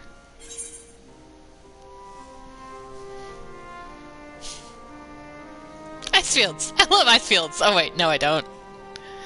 If there are any survivors, we will surely find them.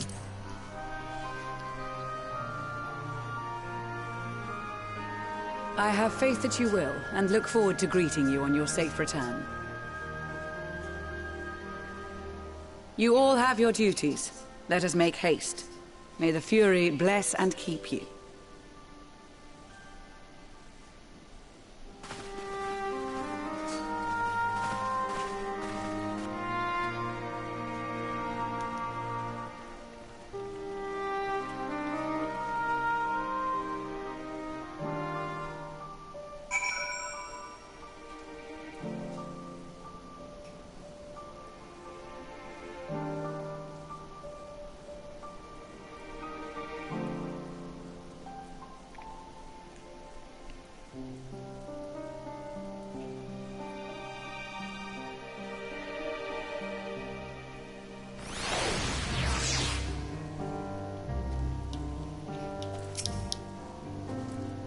I never thought myself much of an explorer, though I suppose my adventures have taken me to all sorts of strange and distant places. With that in mind, traversing an ice field should be a simple feat. Ah, Amenaline! Hello! You look cold. There's this odd perception that his guardians have lived their whole lives in the snow, but it wasn't really that bad before the calamity. And afterwards, well, I was rarely more than a few paces from a raging fire. This dreadful place, on the other hand, is nothing but cold, cold, cold. And it's my understanding that Ilsabard has always been this way. Gods, can you imagine? Gods be good. If it's this cold with Tatara's clothing, I dread to think how we'd fare without it. I must remember to thank her when next we meet. It makes me realize, too, that while the people of Garlemald have spent their whole lives in conditions like these, even they'd be hard-pressed to survive away from the warmth of their homes. If there are any survivors, we must find them and quickly. Amanaline's coming with us, apparently. Also, there are side quests. Ah! Are there any blue side quests? Nope, just those two.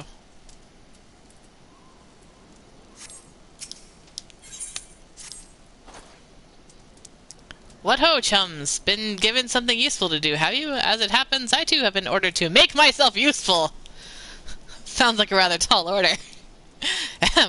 Since you ask, we're to scour the Eblan Rime for survivors. What? Wander around ice fields on the off chance you'll find someone? You'd take forever to finish the job without the benefit of my expertise, or more specifically, my telescope. Come, friends, I know just the spot to begin our search. Well, he has a telescope. I'll probably regret this, but we may as well humor him. Here I thought he was going to improve since he took over Ashfan's post. Wonder who's looking after the place now. Dragon's Head? Dragon's Head. You're gonna make me use a telescope to spot survivors, aren't you?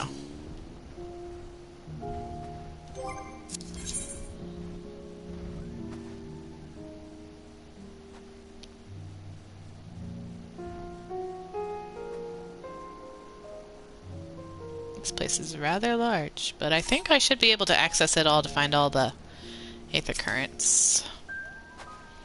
I'm not surprised by how many wild beasts there are roaming around this place. Perhaps now that the soldiers have gone, they're free to wander and forage as they please.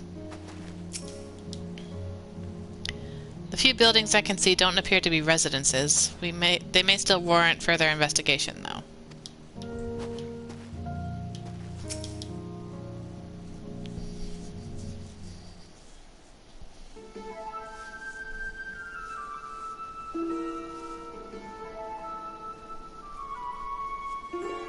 I spy with my little telescope a massive shape thing? Or maybe it's a cow? Not what we're after either way. Is that an aether current? No, just a wind sprite. Huh. Other than that, it's all snow, snow, snow. But lo! What do I see o'er yon hillock? Madeleine? There's no mistaking it. That's a girl! And Madeleine? Can you give me that telescope, please? A survivor, show me. Over there, behind that tree. It looks like she's running away from something. Though surely not us. She wouldn't even know we're here unless she had a telescope like mine. All that I can tell is that she's wearing a pale green dress. A rather fetching one at that.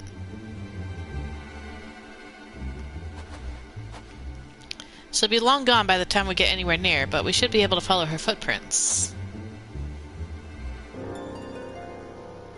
I'll let Lucia know where you're heading. Oh, and take these warming tinctures with you. The poor girl must be chilled to the bone, if not on the verge of freezing to death. That's actually very thoughtful, thank you. But won't you need some for yourself? No, I'll be fine. As a man of chivalry, my honor demands I do no less. Unless we forget, the very reason we're here is to protect those in need. Now go, and Godspeed.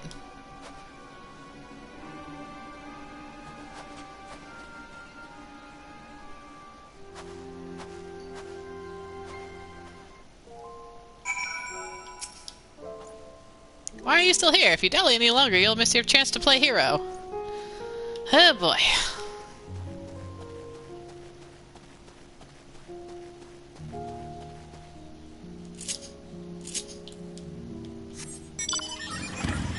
I spy a sightseeing location. No, that's not a sightseeing location. That's where I need to be. That's where the footprints are.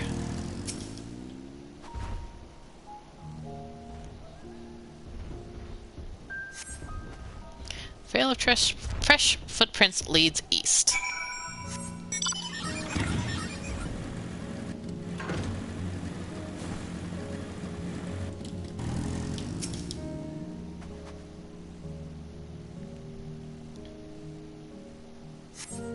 Footprints appear to be the same as those you saw previously and lead toward the building.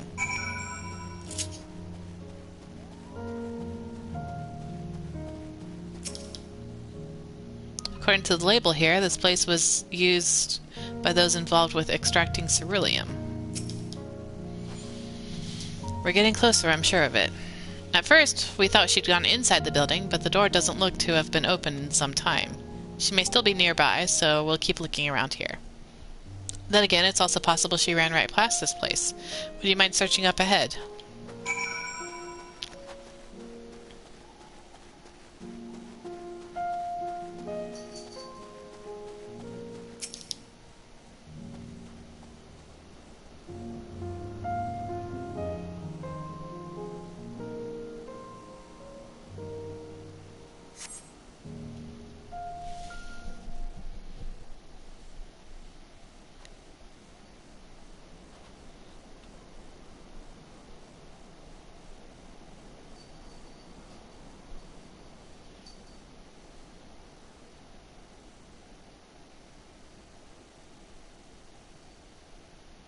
The girl in the green dress anxiously surveys her surroundings. Were you to call out to her from this distance, it might attract the wild beasts to your location. It would be safer to get closer first, but you must do so without drawing her attention. Okay, got a sneaky sneak. Follow the girl from a safe distance. The objective will end in failure if you are noticed. Make use of cover such as rocks to approach her without being seen.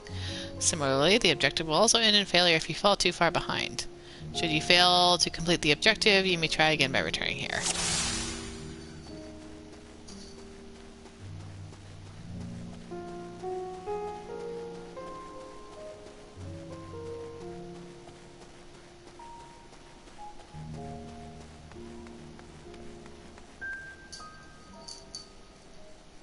I had a side quest similar to this in Thavnair.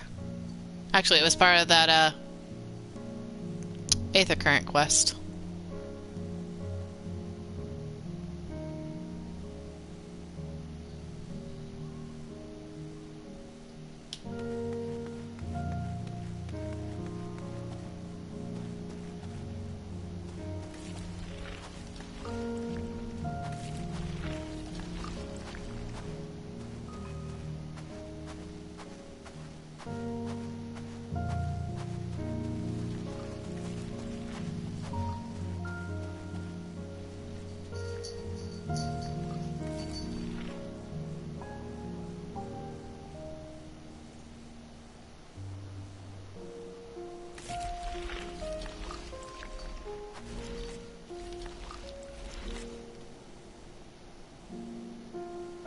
She is wearing another one of those Thavnarian autumn dresses. I don't know why they're so common in this expansion.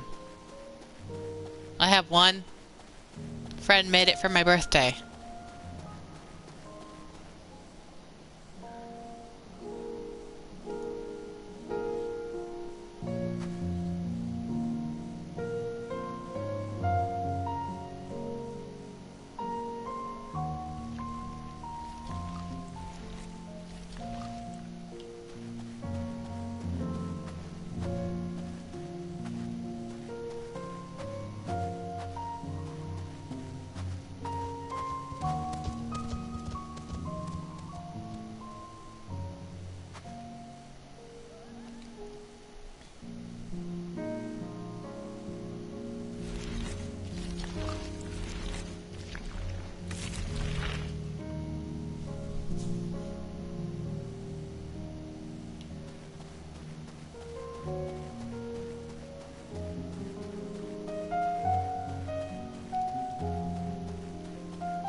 Ah! I failed. Was I supposed to just stay behind the tree? I have to go all the way back. That sucks. Alright. Cerulean Sprite. That's fascinating. Alright, so we have to start this all over again. Hooray!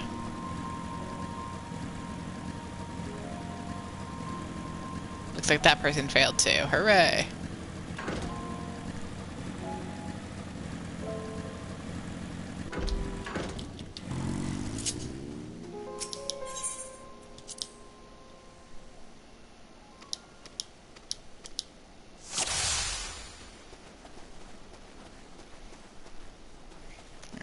Well, I know most of the places to hide. Made it almost all the way through.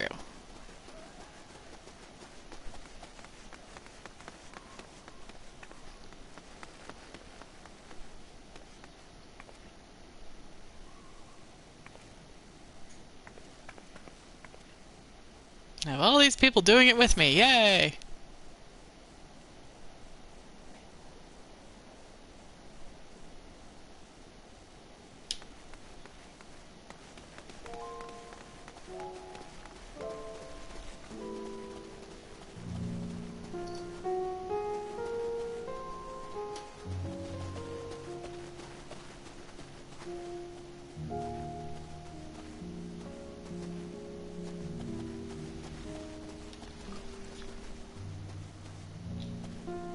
Ah! Dang it!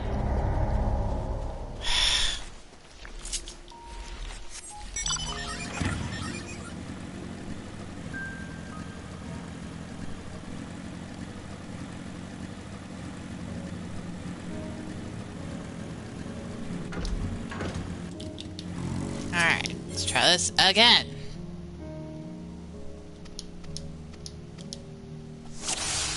Like, I kind of like this, but at the same time I don't. I don't know. It's weird.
So I'll have to hide behind that tree next. Pretty sure.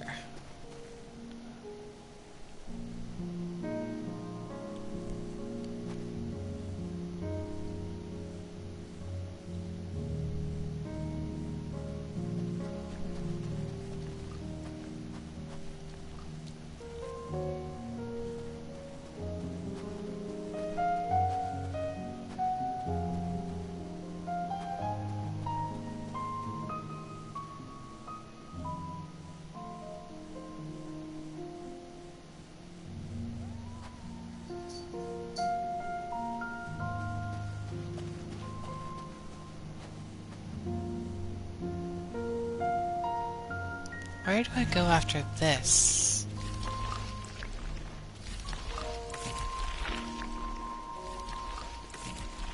Over here, I guess?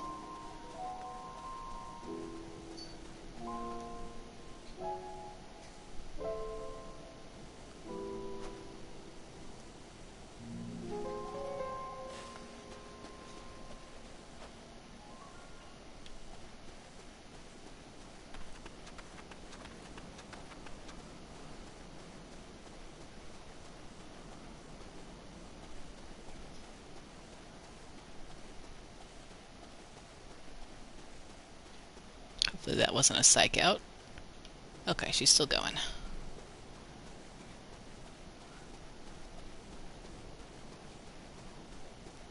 Alright. Oof, made it. Oof, okay. Duty complete. Yay! Whew, still in one piece. Okay, yeah, she's wearing one of those really cute dresses. As you can see, that would be my scholar attire. Except I have sandals on. But yeah, still, really cute dress, and I really like it. I've been seeing it in all sorts of colors out here. Anyway.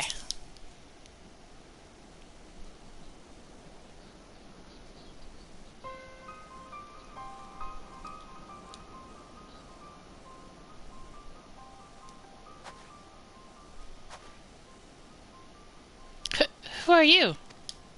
Stay back. This house is packed with explosives. Take another step and I'll blow this place sky high. Please, we just want to talk. I'm Alphino. This is my sister Alice and our good friend Shallan. We have no intention of hurting or taking anything from you or anyone else. I give you my word. We and our comrades have come to provide aid to the people of Garlemald. Aid? You savages are the ones responsible for all of this. You did this to us. We didn't, I promise you. One of the other reasons we came was to find out what happened here, in fact. The Telophoroi are the ones to blame. They're the ones who laid waste to Garlemald, and they won't stop until they've destroyed the entire world. They're the enemy. Our enemy. On our way, we encountered Imperial soldiers who have been made their thralls. Those poor souls are now in our care, and we are striving to cure them of their affliction. You're the first person we've met who wasn't already enslaved. How were you able to escape the Telophoroi's influence?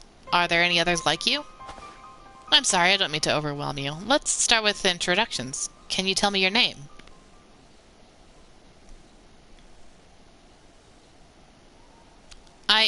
My name is Licinia. As for how... Okay. I've been asking myself the same question. Ever since that night, the terrible roar, then the screams. I was screaming too, I think. I'm not sure. I can't remember.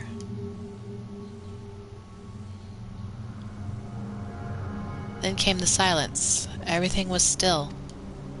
It was like waking up from a nightmare. I thought that maybe the fighting had stopped, so I stepped outside.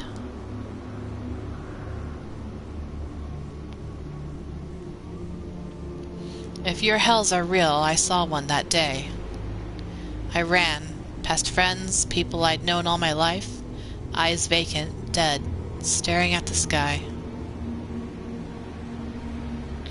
Others were mad and violent. I saw them struggle with soldiers, but didn't stay to watch. I fled as far as my legs would take me.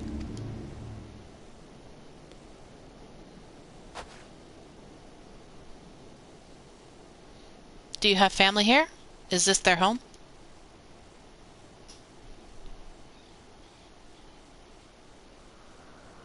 No, this is Victor's Spoils, a mansion for retired soldiers. Or it was, but now me and a few others are borrowing it. As for the explosives, I was making that up.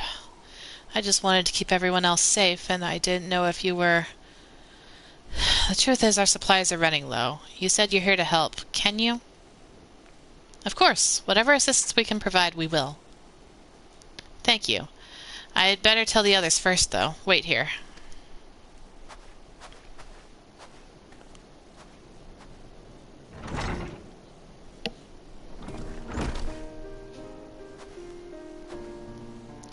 This is everyone. Licinia says you can be trusted, but these are desperate times. We'd be fools to let foreign troops into our home. Having said that, were you to provide us with the means of heating the place as a sign of goodwill, perhaps we could take you at your word. If that is too much to ask, then leave us be. Time to put my firewood gathering skills to the use. Could you provide me the spark with a little magic, Alice? We'll have a fire burning in no time. May we build it under the gazebo? The what? Oh, you mean the bower. Yes, yes, do as you will.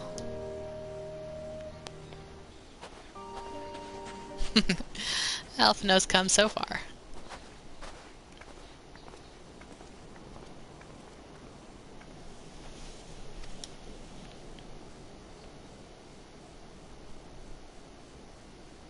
Awkward silence.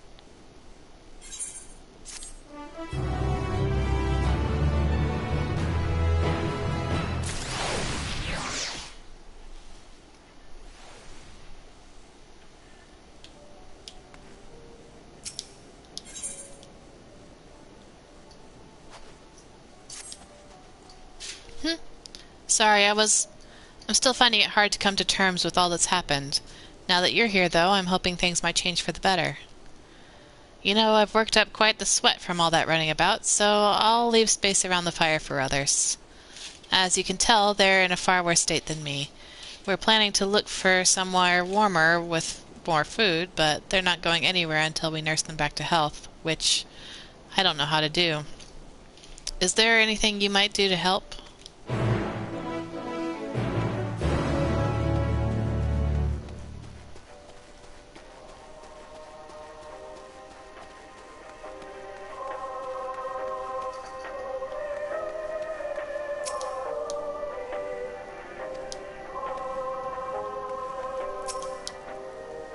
All's well, all's well, with food in my belly and a song in my heart.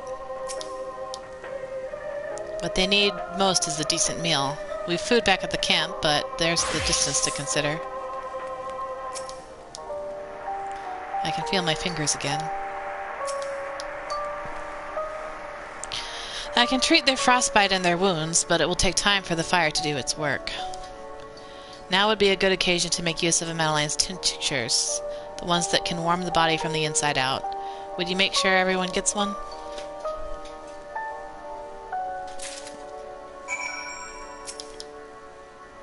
The numbness is beginning to subside, though I suspect once the fire dies it will return with a vengeance.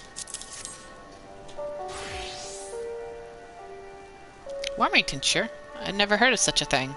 No harm in trying. But tell me, have you heard aught of the city? Though calling it that seems absurd after what's happened. Nothing but ruins now. The few buildings still standing offer no more than meager protection from the wind and snow.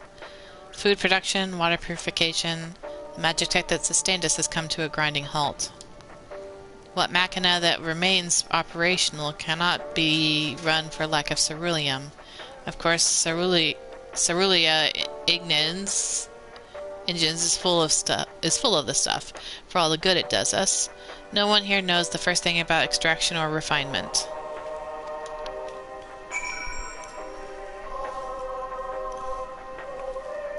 Roxas, why did you do that?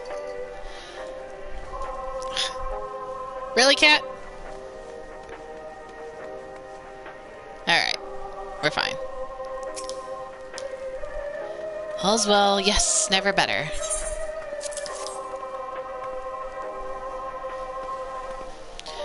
Oh, what sweet libation is this? Is it poison by any chance? Haha, 'twas a joke.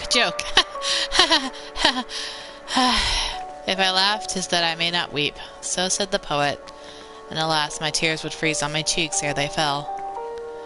We are the blessed damned to bear witness to the fall of the great empire, while our brethren lie dead, or live as puppets of flesh. First came the war, then came the roar. When morning came, Garlemald was no more. In a cacophony of gunfire and explosions and screams was our beloved capital razed to the ground. From the rubble rose the disheveled remnants, their lavish finery caked in ash as they shuffled mindlessly toward the palace, each bearing a fragment of stone or metal, an offering, perhaps, to the architect of our destruction. A hopeful few tried to reason with the deranged, only to be beaten for their kindness. But I knew better than to plead with the horde. I fled with my health, if not my conscience preserved. Now I wait with my fellow cowards for our final judgment.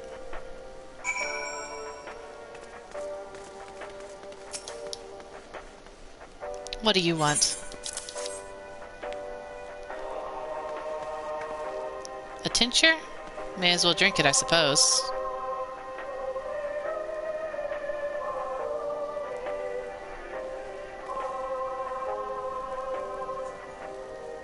A radio? This? It's a radio. You don't have them where you're from, I take it. We use them to listen to messages sent by others, even over great distances. There are different types, but this model is by far the most popular. Made with quality components crafted from the finest ore, sourced from Locus Ammonius it is. Not all that useful, since Not all that useful since the capital fell to ruin. The people at the broadcasting station must have either fled or ended up like all the others, because all we've been hearing is the same music being played over and over again. Home beyond the horizon, an ode to the brave men and women sent to reclaim our ancestral home of Locus Amonis. We may have founded an empire in these frozen wastes, but we always hope to take back what was once ours. 'Tis a solemn reminder that though we suffer great hardship, better days will surely come. Despite everything, I believe that Emperor Varus yet lives, and that he speaks to us through our radios. It was a cunning strategy, faking his murder. He must have foreseen this catastrophe and chosen to conceal himself, that he may one day make his triumphant return. Yes, I'm sure of it. Emperor Varus would not be defeated so easily. About that. You don't know of his son, do you? Just saying. Xenos blows his father out of the water in so many ways. One day, soon. A reunion is at hand. I swear. Licinia? What's that?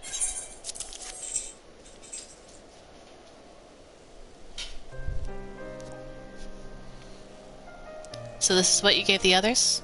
Thank you. I'll save it for later. Actually, I have a few things to ask you. Are you part of the group staying in Laternum?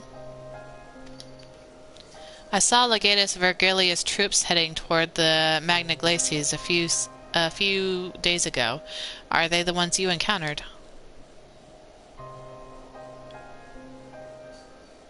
Camp Broken Glass, you call it. And Vergilia and her men are all there now. So how did you reach Magna Glacies? Did you cross the mountains on foot?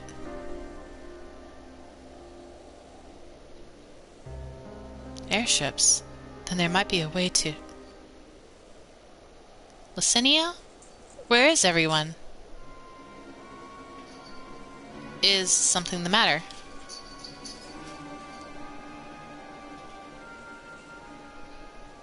A voice from inside, you say? You must be imagining things. Everyone's out here. Perhaps the baby Almasty has found its way into the house. It wouldn't be the first time.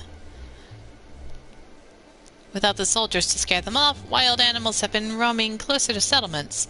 Some have been known to attack people, too. I've just had an idea. If you and yours are strong enough to defeat a Legatus, surely a few beasts shouldn't pose a threat. If you have a mind to continue helping us, perhaps you can head to the other side of the lake. There's a small group of tappers living there, people whose jobs are to extract ceruleum. They still do, from what we can tell. I've already tried asking if they would share their fuel with us, but they're not willing to give it away. They want food in exchange, lots of food, and that's something we don't have and can't get on our own. On top of that, to even reach their den, we have to make our way past all those creatures. Would you be willing to go in our place? We need only enough ceruleum to last until the others are strong enough to travel to your camp. If the offer still stands, that is. Oh, and I don't expect you to give up your own supplies, but there may be another way to pay the tappers. You'd best watch out for baby Almasties while we're away.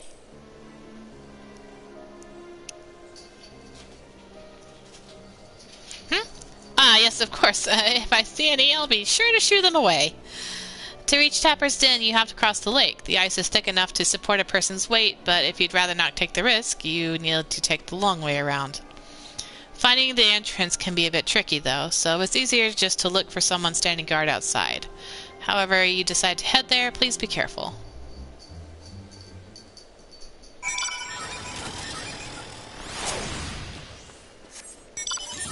Alrighty. Hold on. Let's see, where was it? Collection. Put that there. south.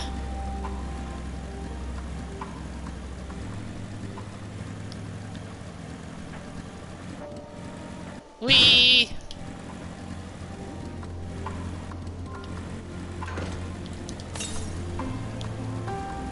Southwest. Southwest is that way. Actually, no, it's that way. Derp. I never have been the best with directions. Southwest.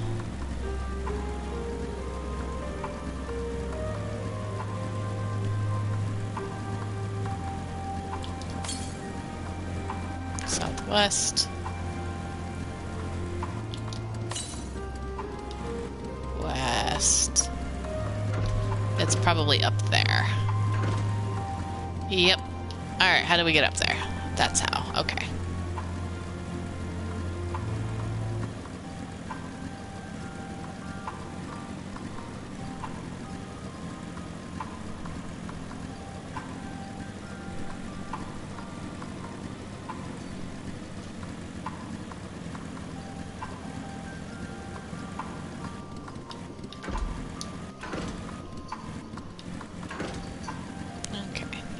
This way, and try not to fall off. Whee!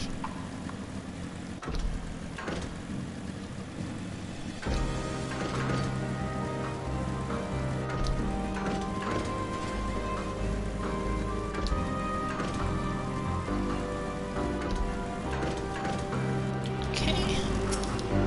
There's our first one.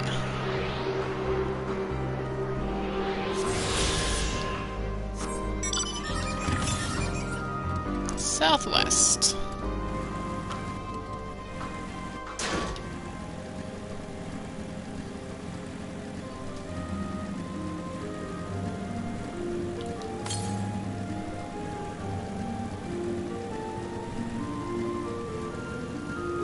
There it is.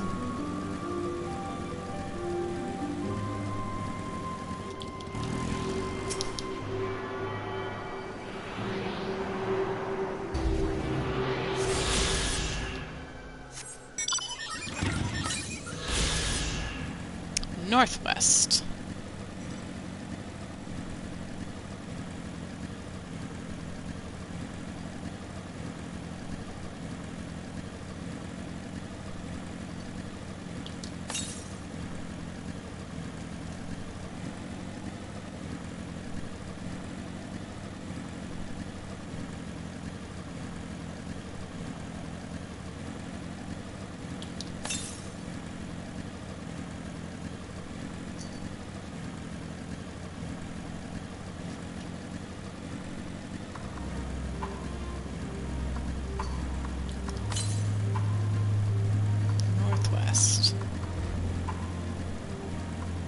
Just 60 yards. It's up. Yeah, there.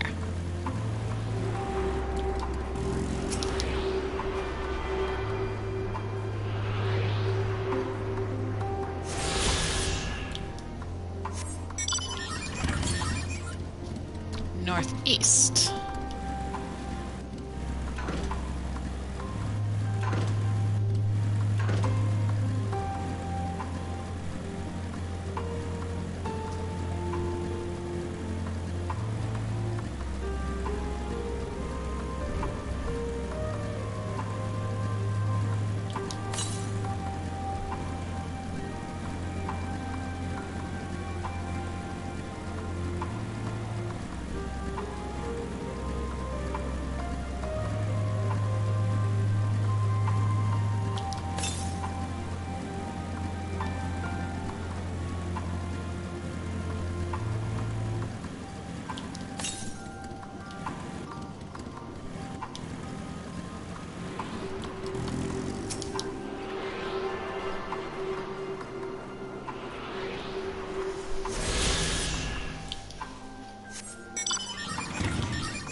Automated death machine. Well, that's a way to name it. Northeast. Should be right around here somewhere. There it is.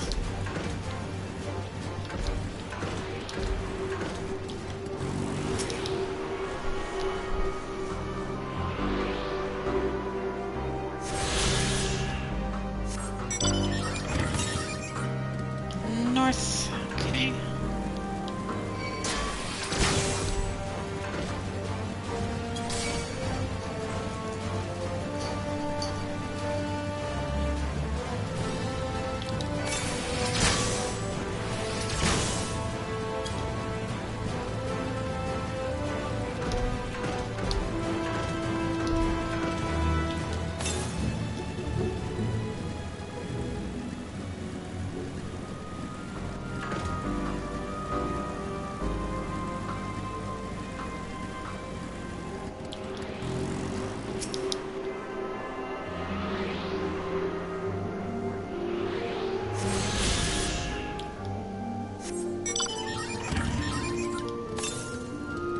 Southwest.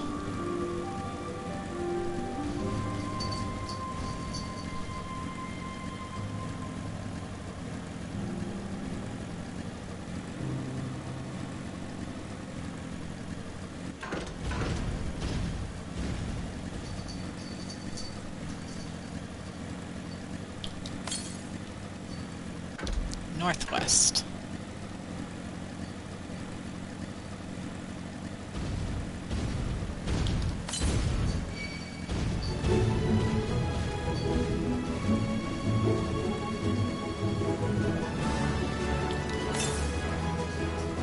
Southwest.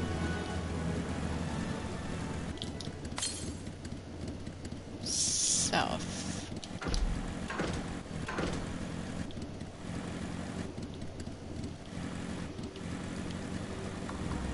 Should be right around here. Ah, there it is. How do we get in there? That is the question. Here we go.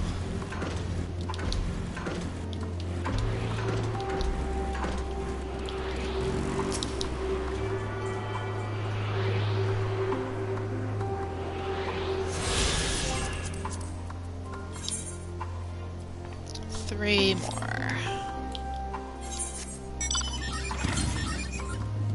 West.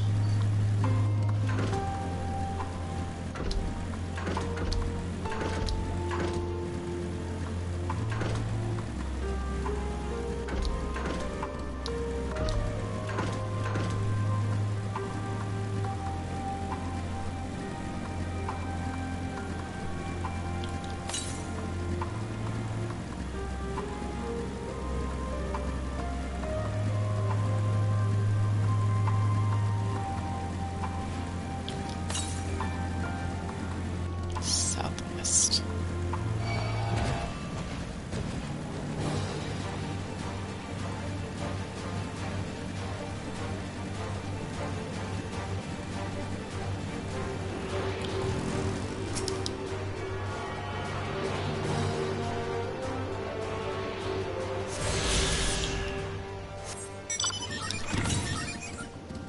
South.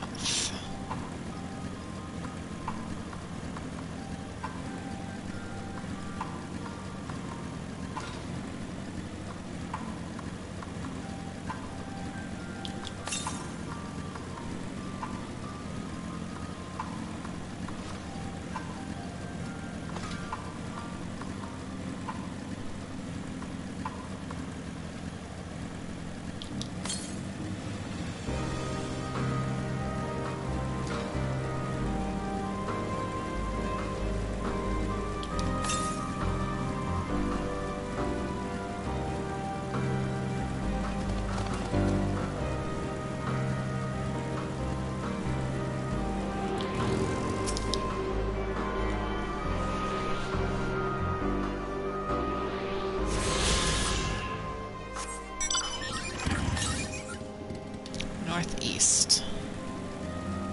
All the way on the other side of the map. Whee!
is.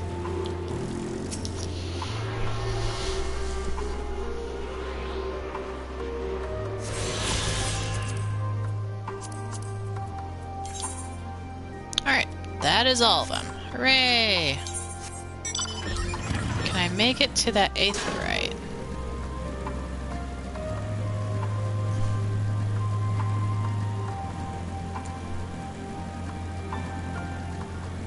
Looks like I should be able to.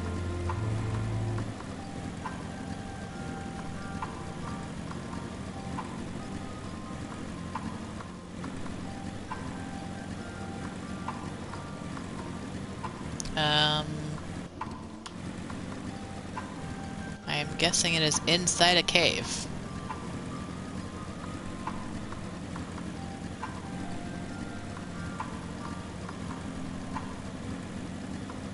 Seeing as I am literally on top of it right now.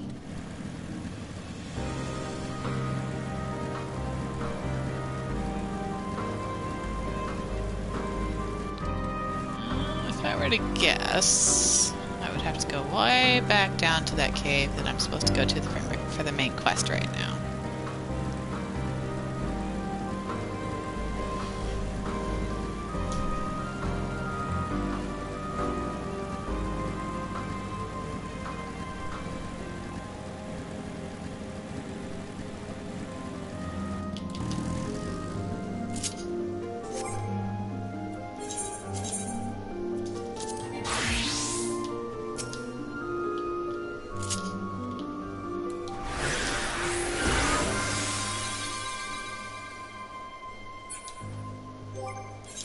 Probably went AFK, but, you know, doesn't hurt to just be nice.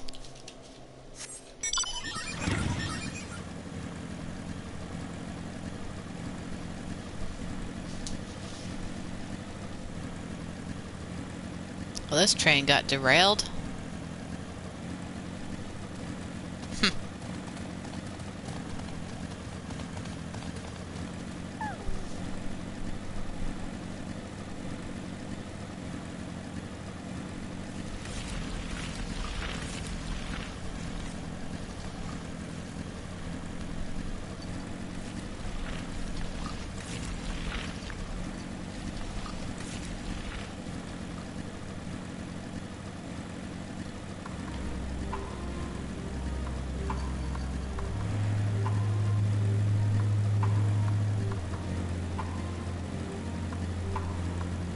Alrighty, burly tapper, not trapper. Very different occupation.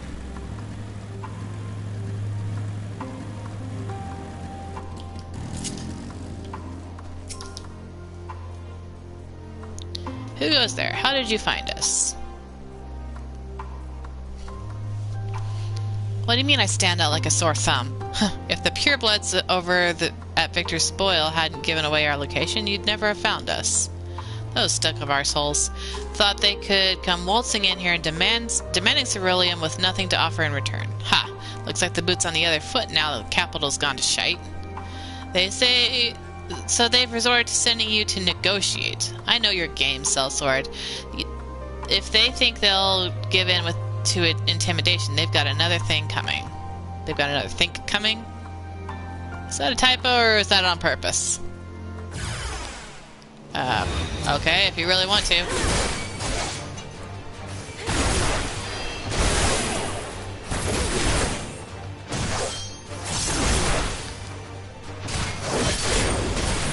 Didn't really come spoiling for a fight, but if you insist.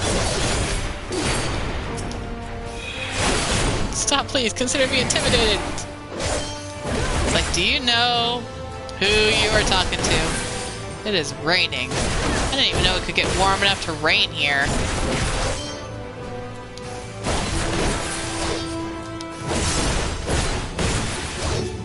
Am I dead yet?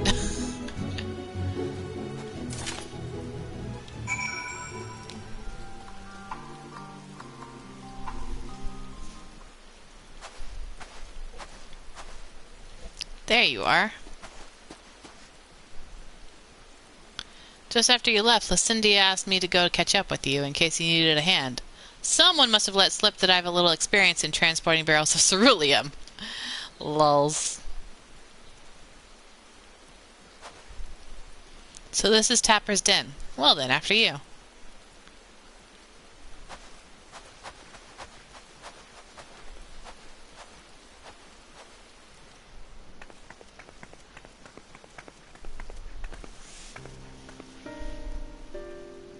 Who are you? What happened to the guards?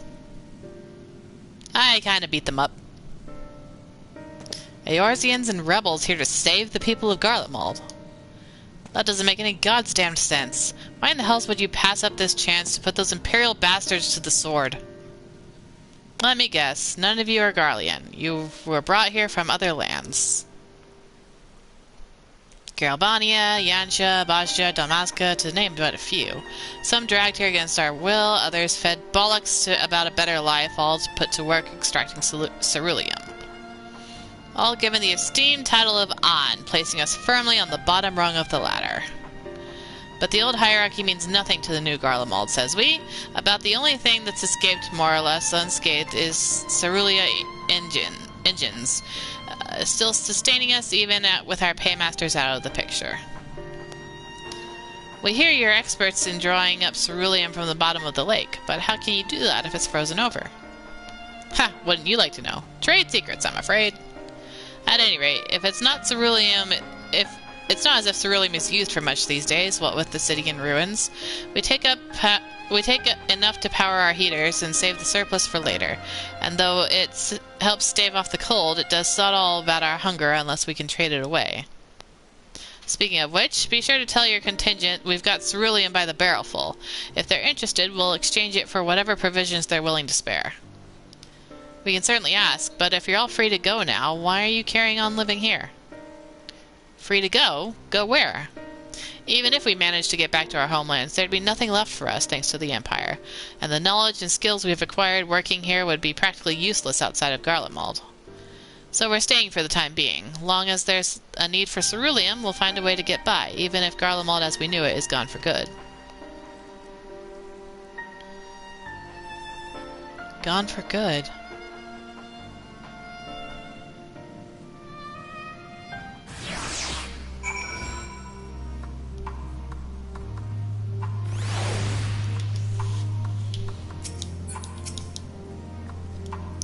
Regardless of what Ilsabard's contingent does for the people of Garlemald, the Empire itself is already a thing of the past. For many, that would be cause for celebration, while for others, their whole way of life has been turned upside down. After all the atrocities committed in the Empire's name, perhaps it is for the best that it is consigned to history. But what of the ordinary people, their lives, their stories? Should they be forgotten too? I suppose there'll be plenty of time to ponder that later. For now, let's see about getting some ceruleum.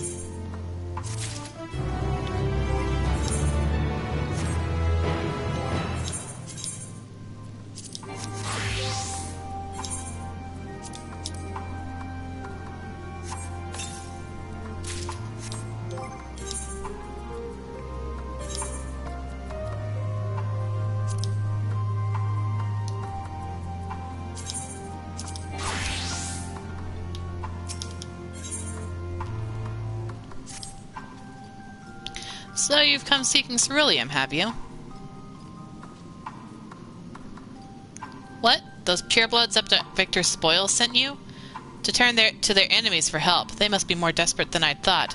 Then again, Lysinia's got her little sister to think about. Lysinia. A sister? But we only saw Lysinia and 3 men. It's possible she died from whatever's ailing her. If she needed treatment, I doubt there'd be any way to get it around here. I may have refused Lysinia at first, thinking she'd come back with something to exchange, but I can spare them a bottle's worth of ceruleum. Consider it a reward for introducing me to the rest of your contingent. Be sure to send them our way, you hear?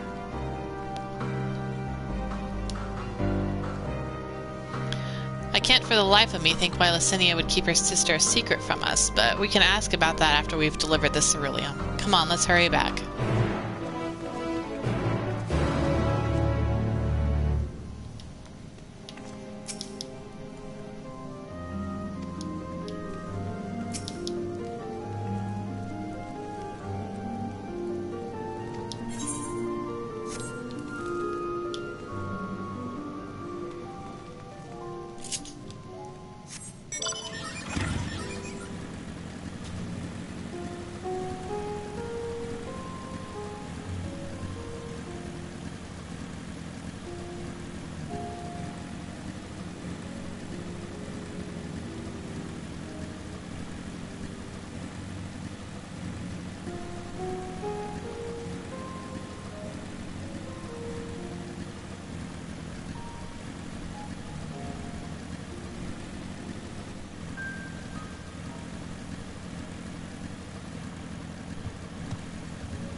Sorry, I'm quiet. I'm just kind of compelled by this whole story at the moment.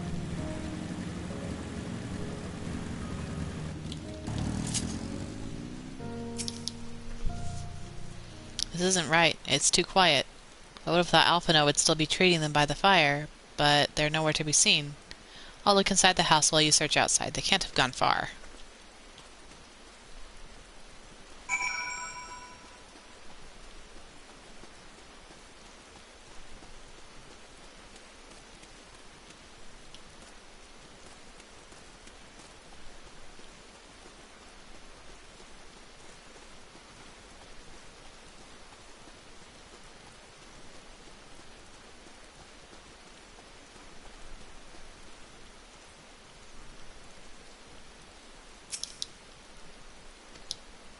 Damn it all.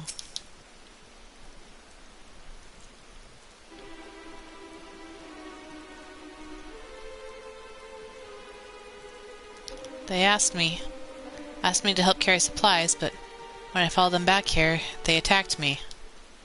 Caught me off guard, forced me to defend myself. I fear they fared rather worse than me. You can't fool us, we know what you're about. Vultures, that's what you are. Waiting in the wings for us to show weakness, then in you swoop. Here to help for what rot, all a ploy, to make us lower our guard. Let you in, put ourselves at your mercy, put us in chains, steal our lands, get your revenge. You're wrong. That's not what any of us want. Save the arguments for later. We've got bigger problems. I found empty medicine bottles and a bed that was still warm. It's true. Licinia is hiding her sick sister inside the house. But now, there's no sign of either of them. Where are they? Where did they go? Away from you and yours. And if you think I'll tell you, you're a fool. I'd never give up my people. We're trying to help them, you idiot! Her sister's ill, the empty bottles prove it. So the medicine ran out, or she put it in her pockets to make it easier to carry. Or to avoid the sound of clinking glass. There are beasts everywhere. How could you let them go alone? To protect them from you.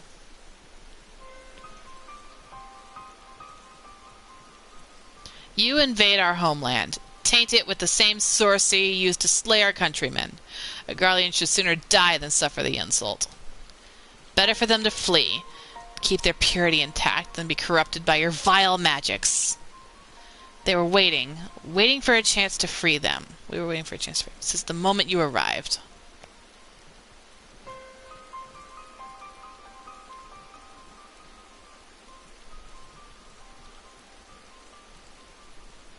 This is getting us nowhere.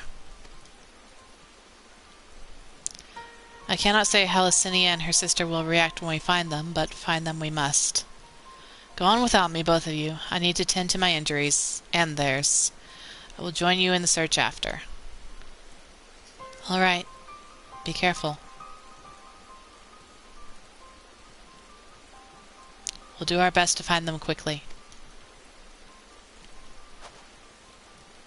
There's only one path out of here, so that's where we'll start.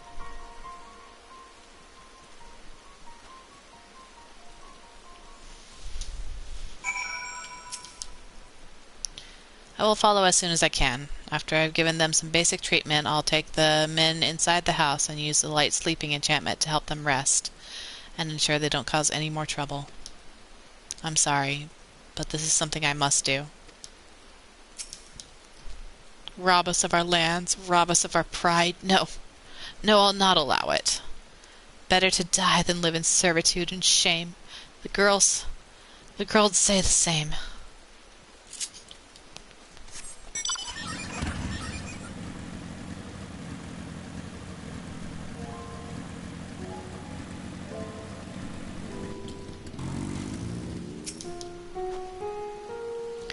Two sets of fresh footprints, young women judging by the size. This is definitely them. Come on.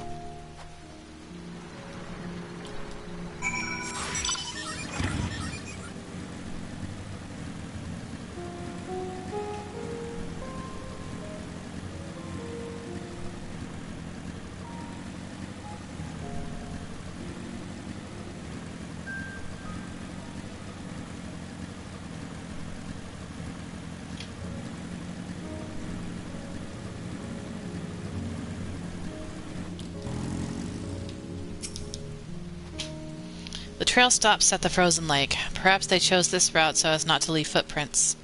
I can't think of any other reason. Look at this place. It's crawling with beasts, and I can only imagine how hard it must be for her ailing sister to cross the ice. We could really do with Alphino's help, but we can't afford to wait for him. Let's split up and look for clues. Oh my lord. That's a big area to search.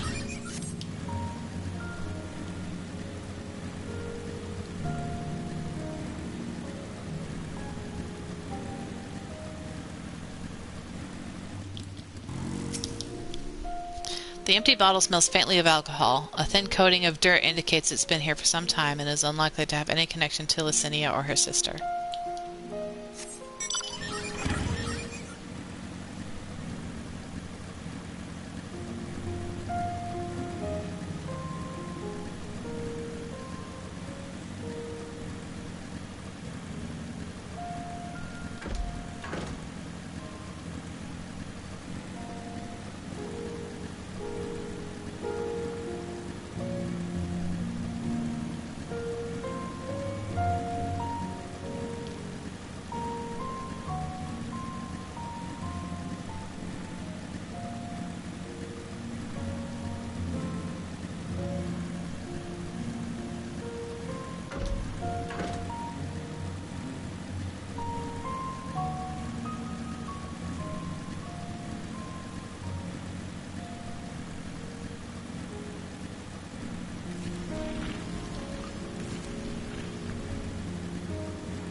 The wet paper, half buried in the snow, appears to be a flyer for a theater group, though the run of shows advertised has long since ended.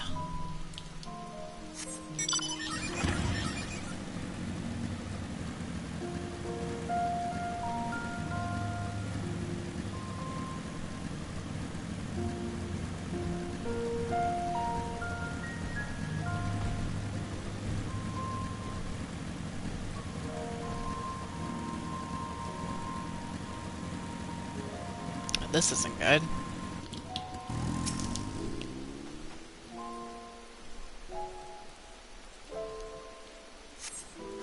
The blood staining the snow appears to be fresh. Judging by the amount, the victim may be severely wounded. The trail of blood leads southeastwards.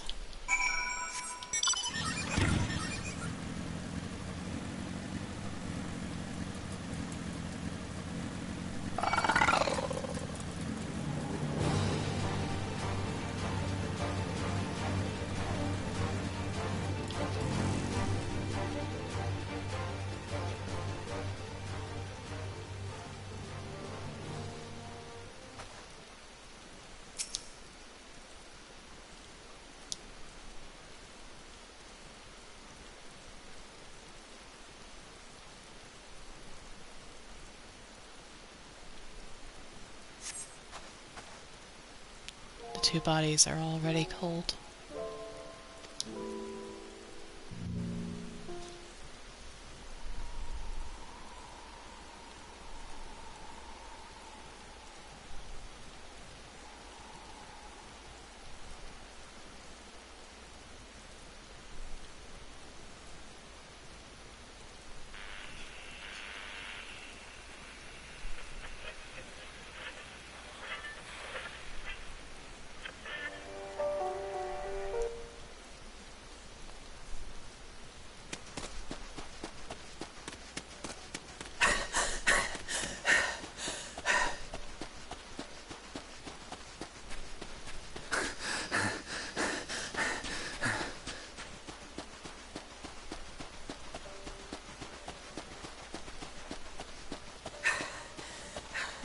Blood trail. We found one. They were attacked.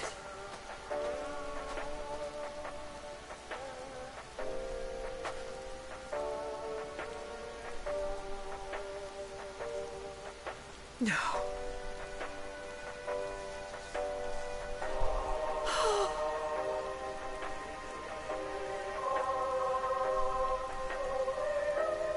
Why? Why wouldn't they?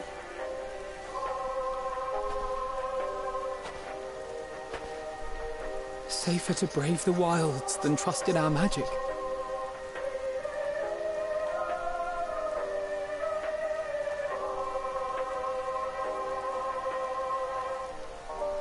We should have... I should have...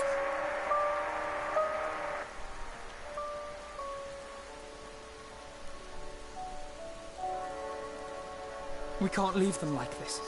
We have to take them home. What if we're only making it worse?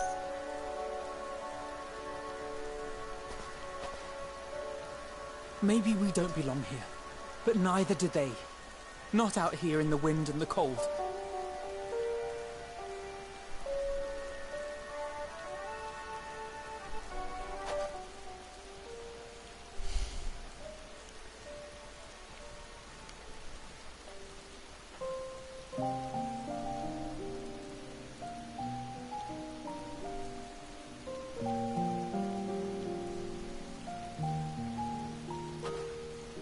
I heard the story about Varus's voice from beyond the grave.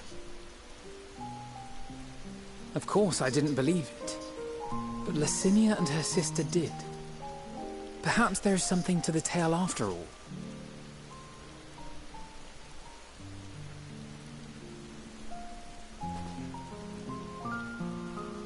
I want to understand, so I'm going to borrow this for a while, if that's all right. You had every reason not to trust us. We came as trespassers, invaders. But I pray that in time, we will be more than that to you. That we will find a way to help your loved ones. And see that no more children are left to freeze alone in the snow. As Sail wished.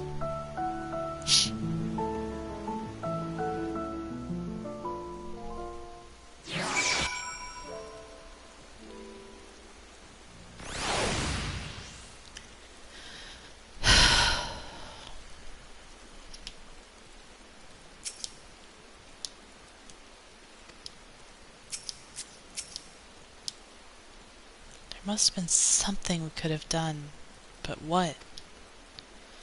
Should we have never come here? Would they still be alive if we hadn't?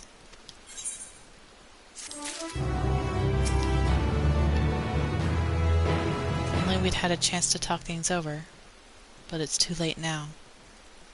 Too late by far.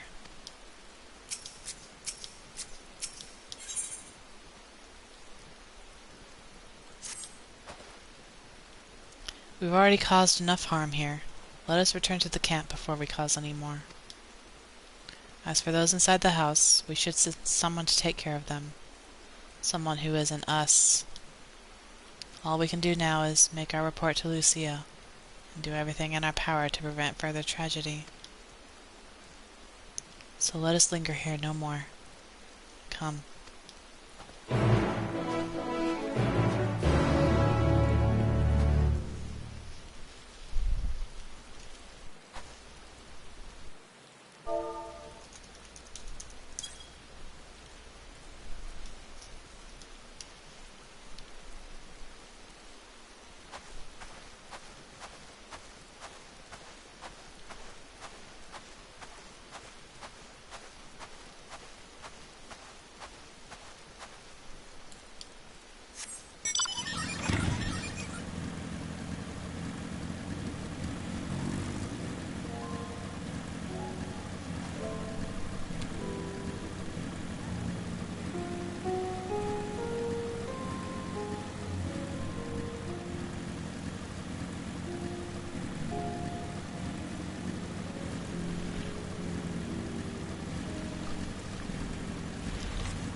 mustn't forget to send some of our allies to Tappersden. We still owe them for the bottle of ceruleum.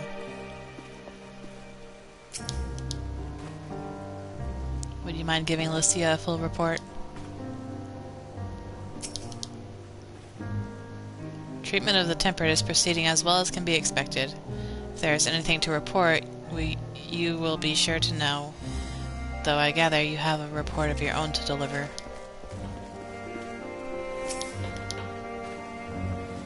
Is something the matter? The twins look out of sorts, and you too seem a bit off.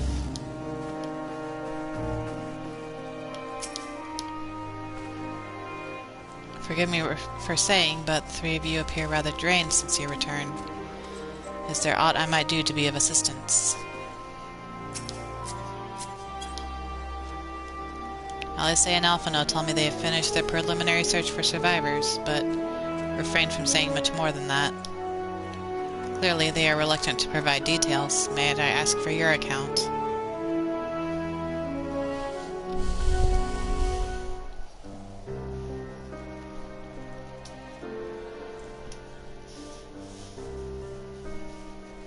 Thank you for your report. We shall inform the troops of these developments, and instruct them to proceed with the utmost caution should they encounter any survivors. Allow me to go and speak with the ones at the victor's spoils. They may be more willing to listen to a fellow Garlean and accept our offer of assistance. I pray you are right. And though I am loath to burden you any further, should there be an appropriate occasion to speak of Licinia and her sister, please do so.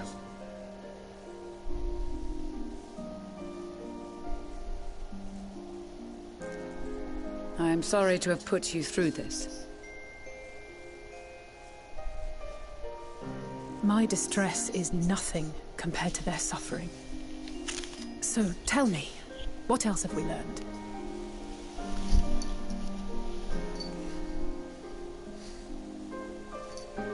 As you may have already heard, we have succeeded in curing the members of the Populares, Maxima identified. They have provided us with some intriguing insights into the current state of Garlemald.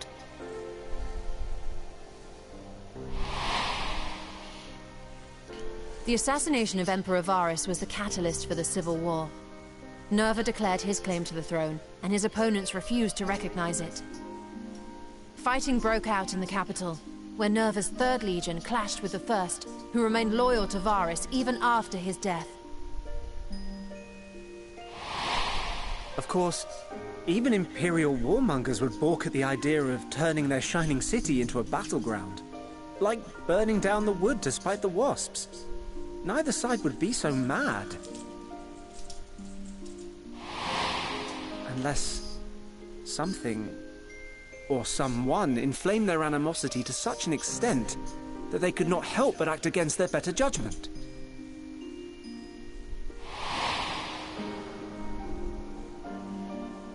It brings to mind events at the Gimlet Dark, does it not? The Emperor's sudden withdrawal from the front lines, specifically. Nerva and his father, Titus, Varus's then political rival, took advantage of rumors that Crown Prince Zenos had been possessed by a demon. Elidibus, what better way to disparage your enemies than with the truth, or a close enough approximation? Indeed. But before their accusations could be substantiated, many of Titus's followers were silenced. While some were merely stripped of their status, others died under curious circumstances. One after another, suddenly and suspiciously. Again, Elidibus.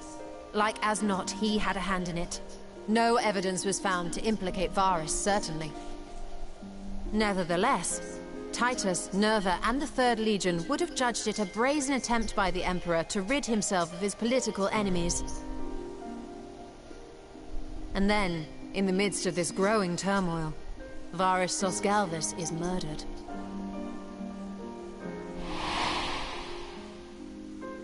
And Garlemald's own prodigal son, Gaius van Belsar, is named the murderer. Shortly thereafter, Nerva claims the right of succession, and in response, the First Legion claims the assassination was part of a coup d'etat orchestrated by Titus and Nerva.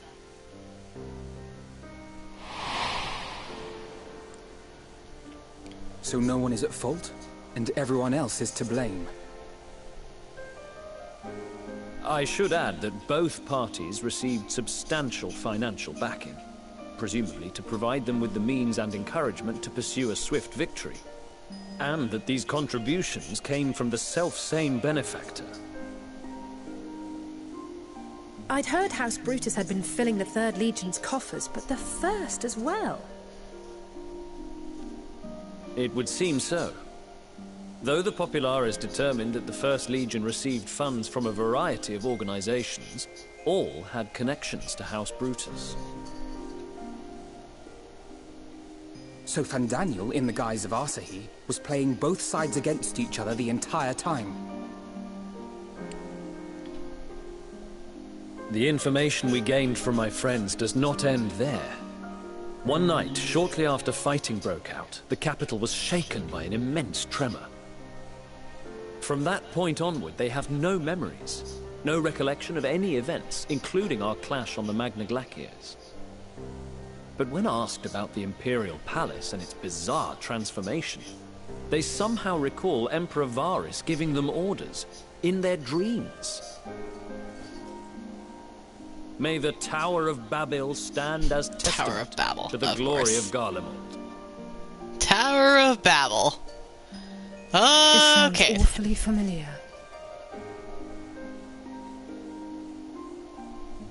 We have something to show you all.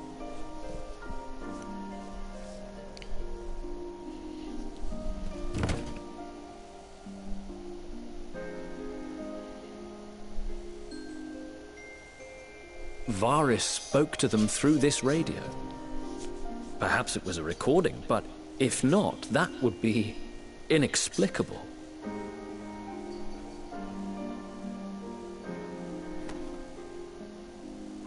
We are of one mind, then.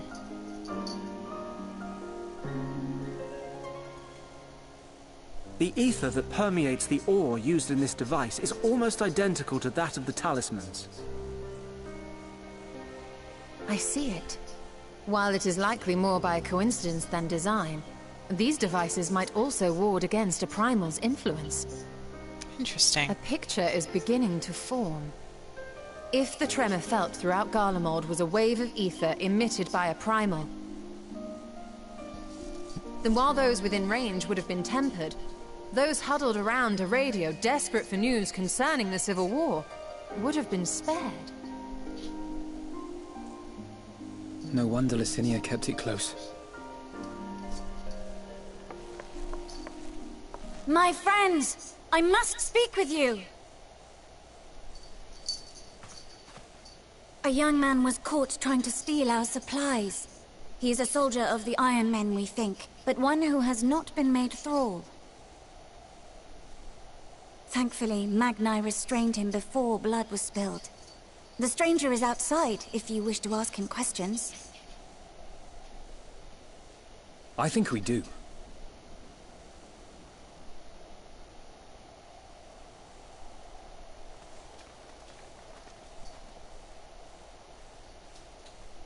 Who do we have here?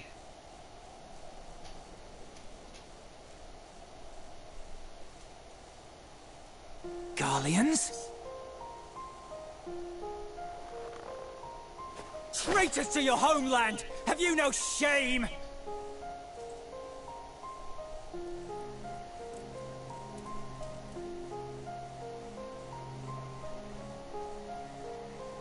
I am Lucia Junius, a Temple Knight of Ishgard. And you are? Iulus Pier Norbanus. And that's all you invaders will get from me. We are not here to invade Garlemald. Far from it.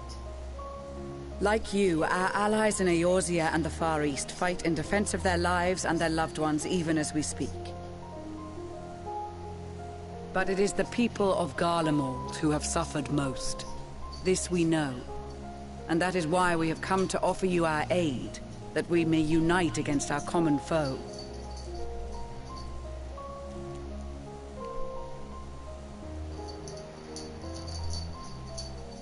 Whether you believe me or not, those are the facts. Now, answer me this. Why would a proud soldier of the Empire be reduced to stealing? The situation must be dire indeed for you to go to such lengths.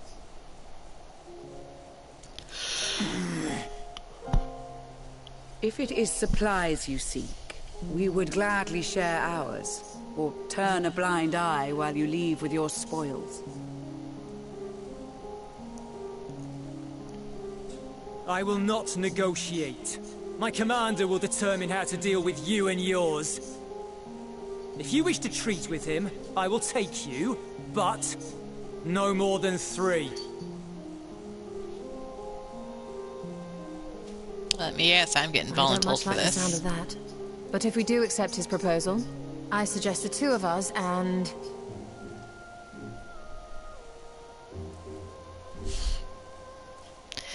Please allow me and Alize to act as envoys. May I ask why?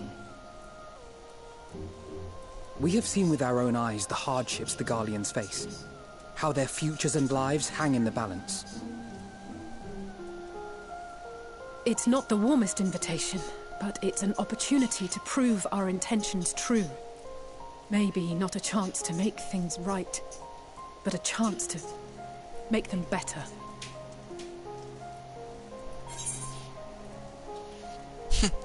What would your mother say if I let you go by yourselves?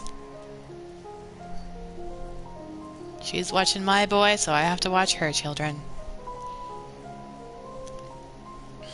I can see that persuading you otherwise is a lost cause, but you will proceed with the utmost care.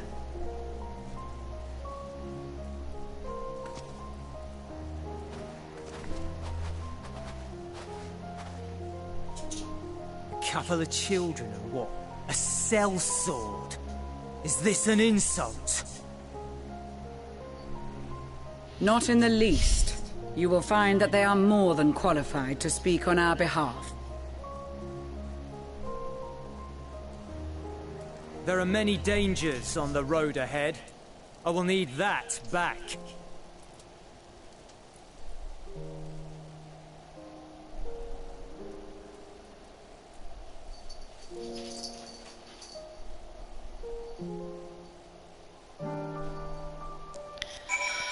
And with that, I went an hour longer than I intended, but I got so caught up in the story. But I think I must now, as soon as this finishes loading, get off for the night and continue this tomorrow.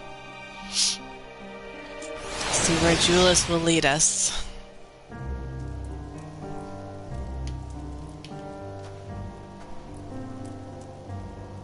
Also, when I get back tomorrow, I will tackle all those cutscenes, or all those side quests before I hop into this stuff.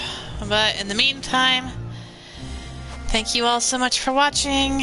Never cease to be amazing, and bye for now.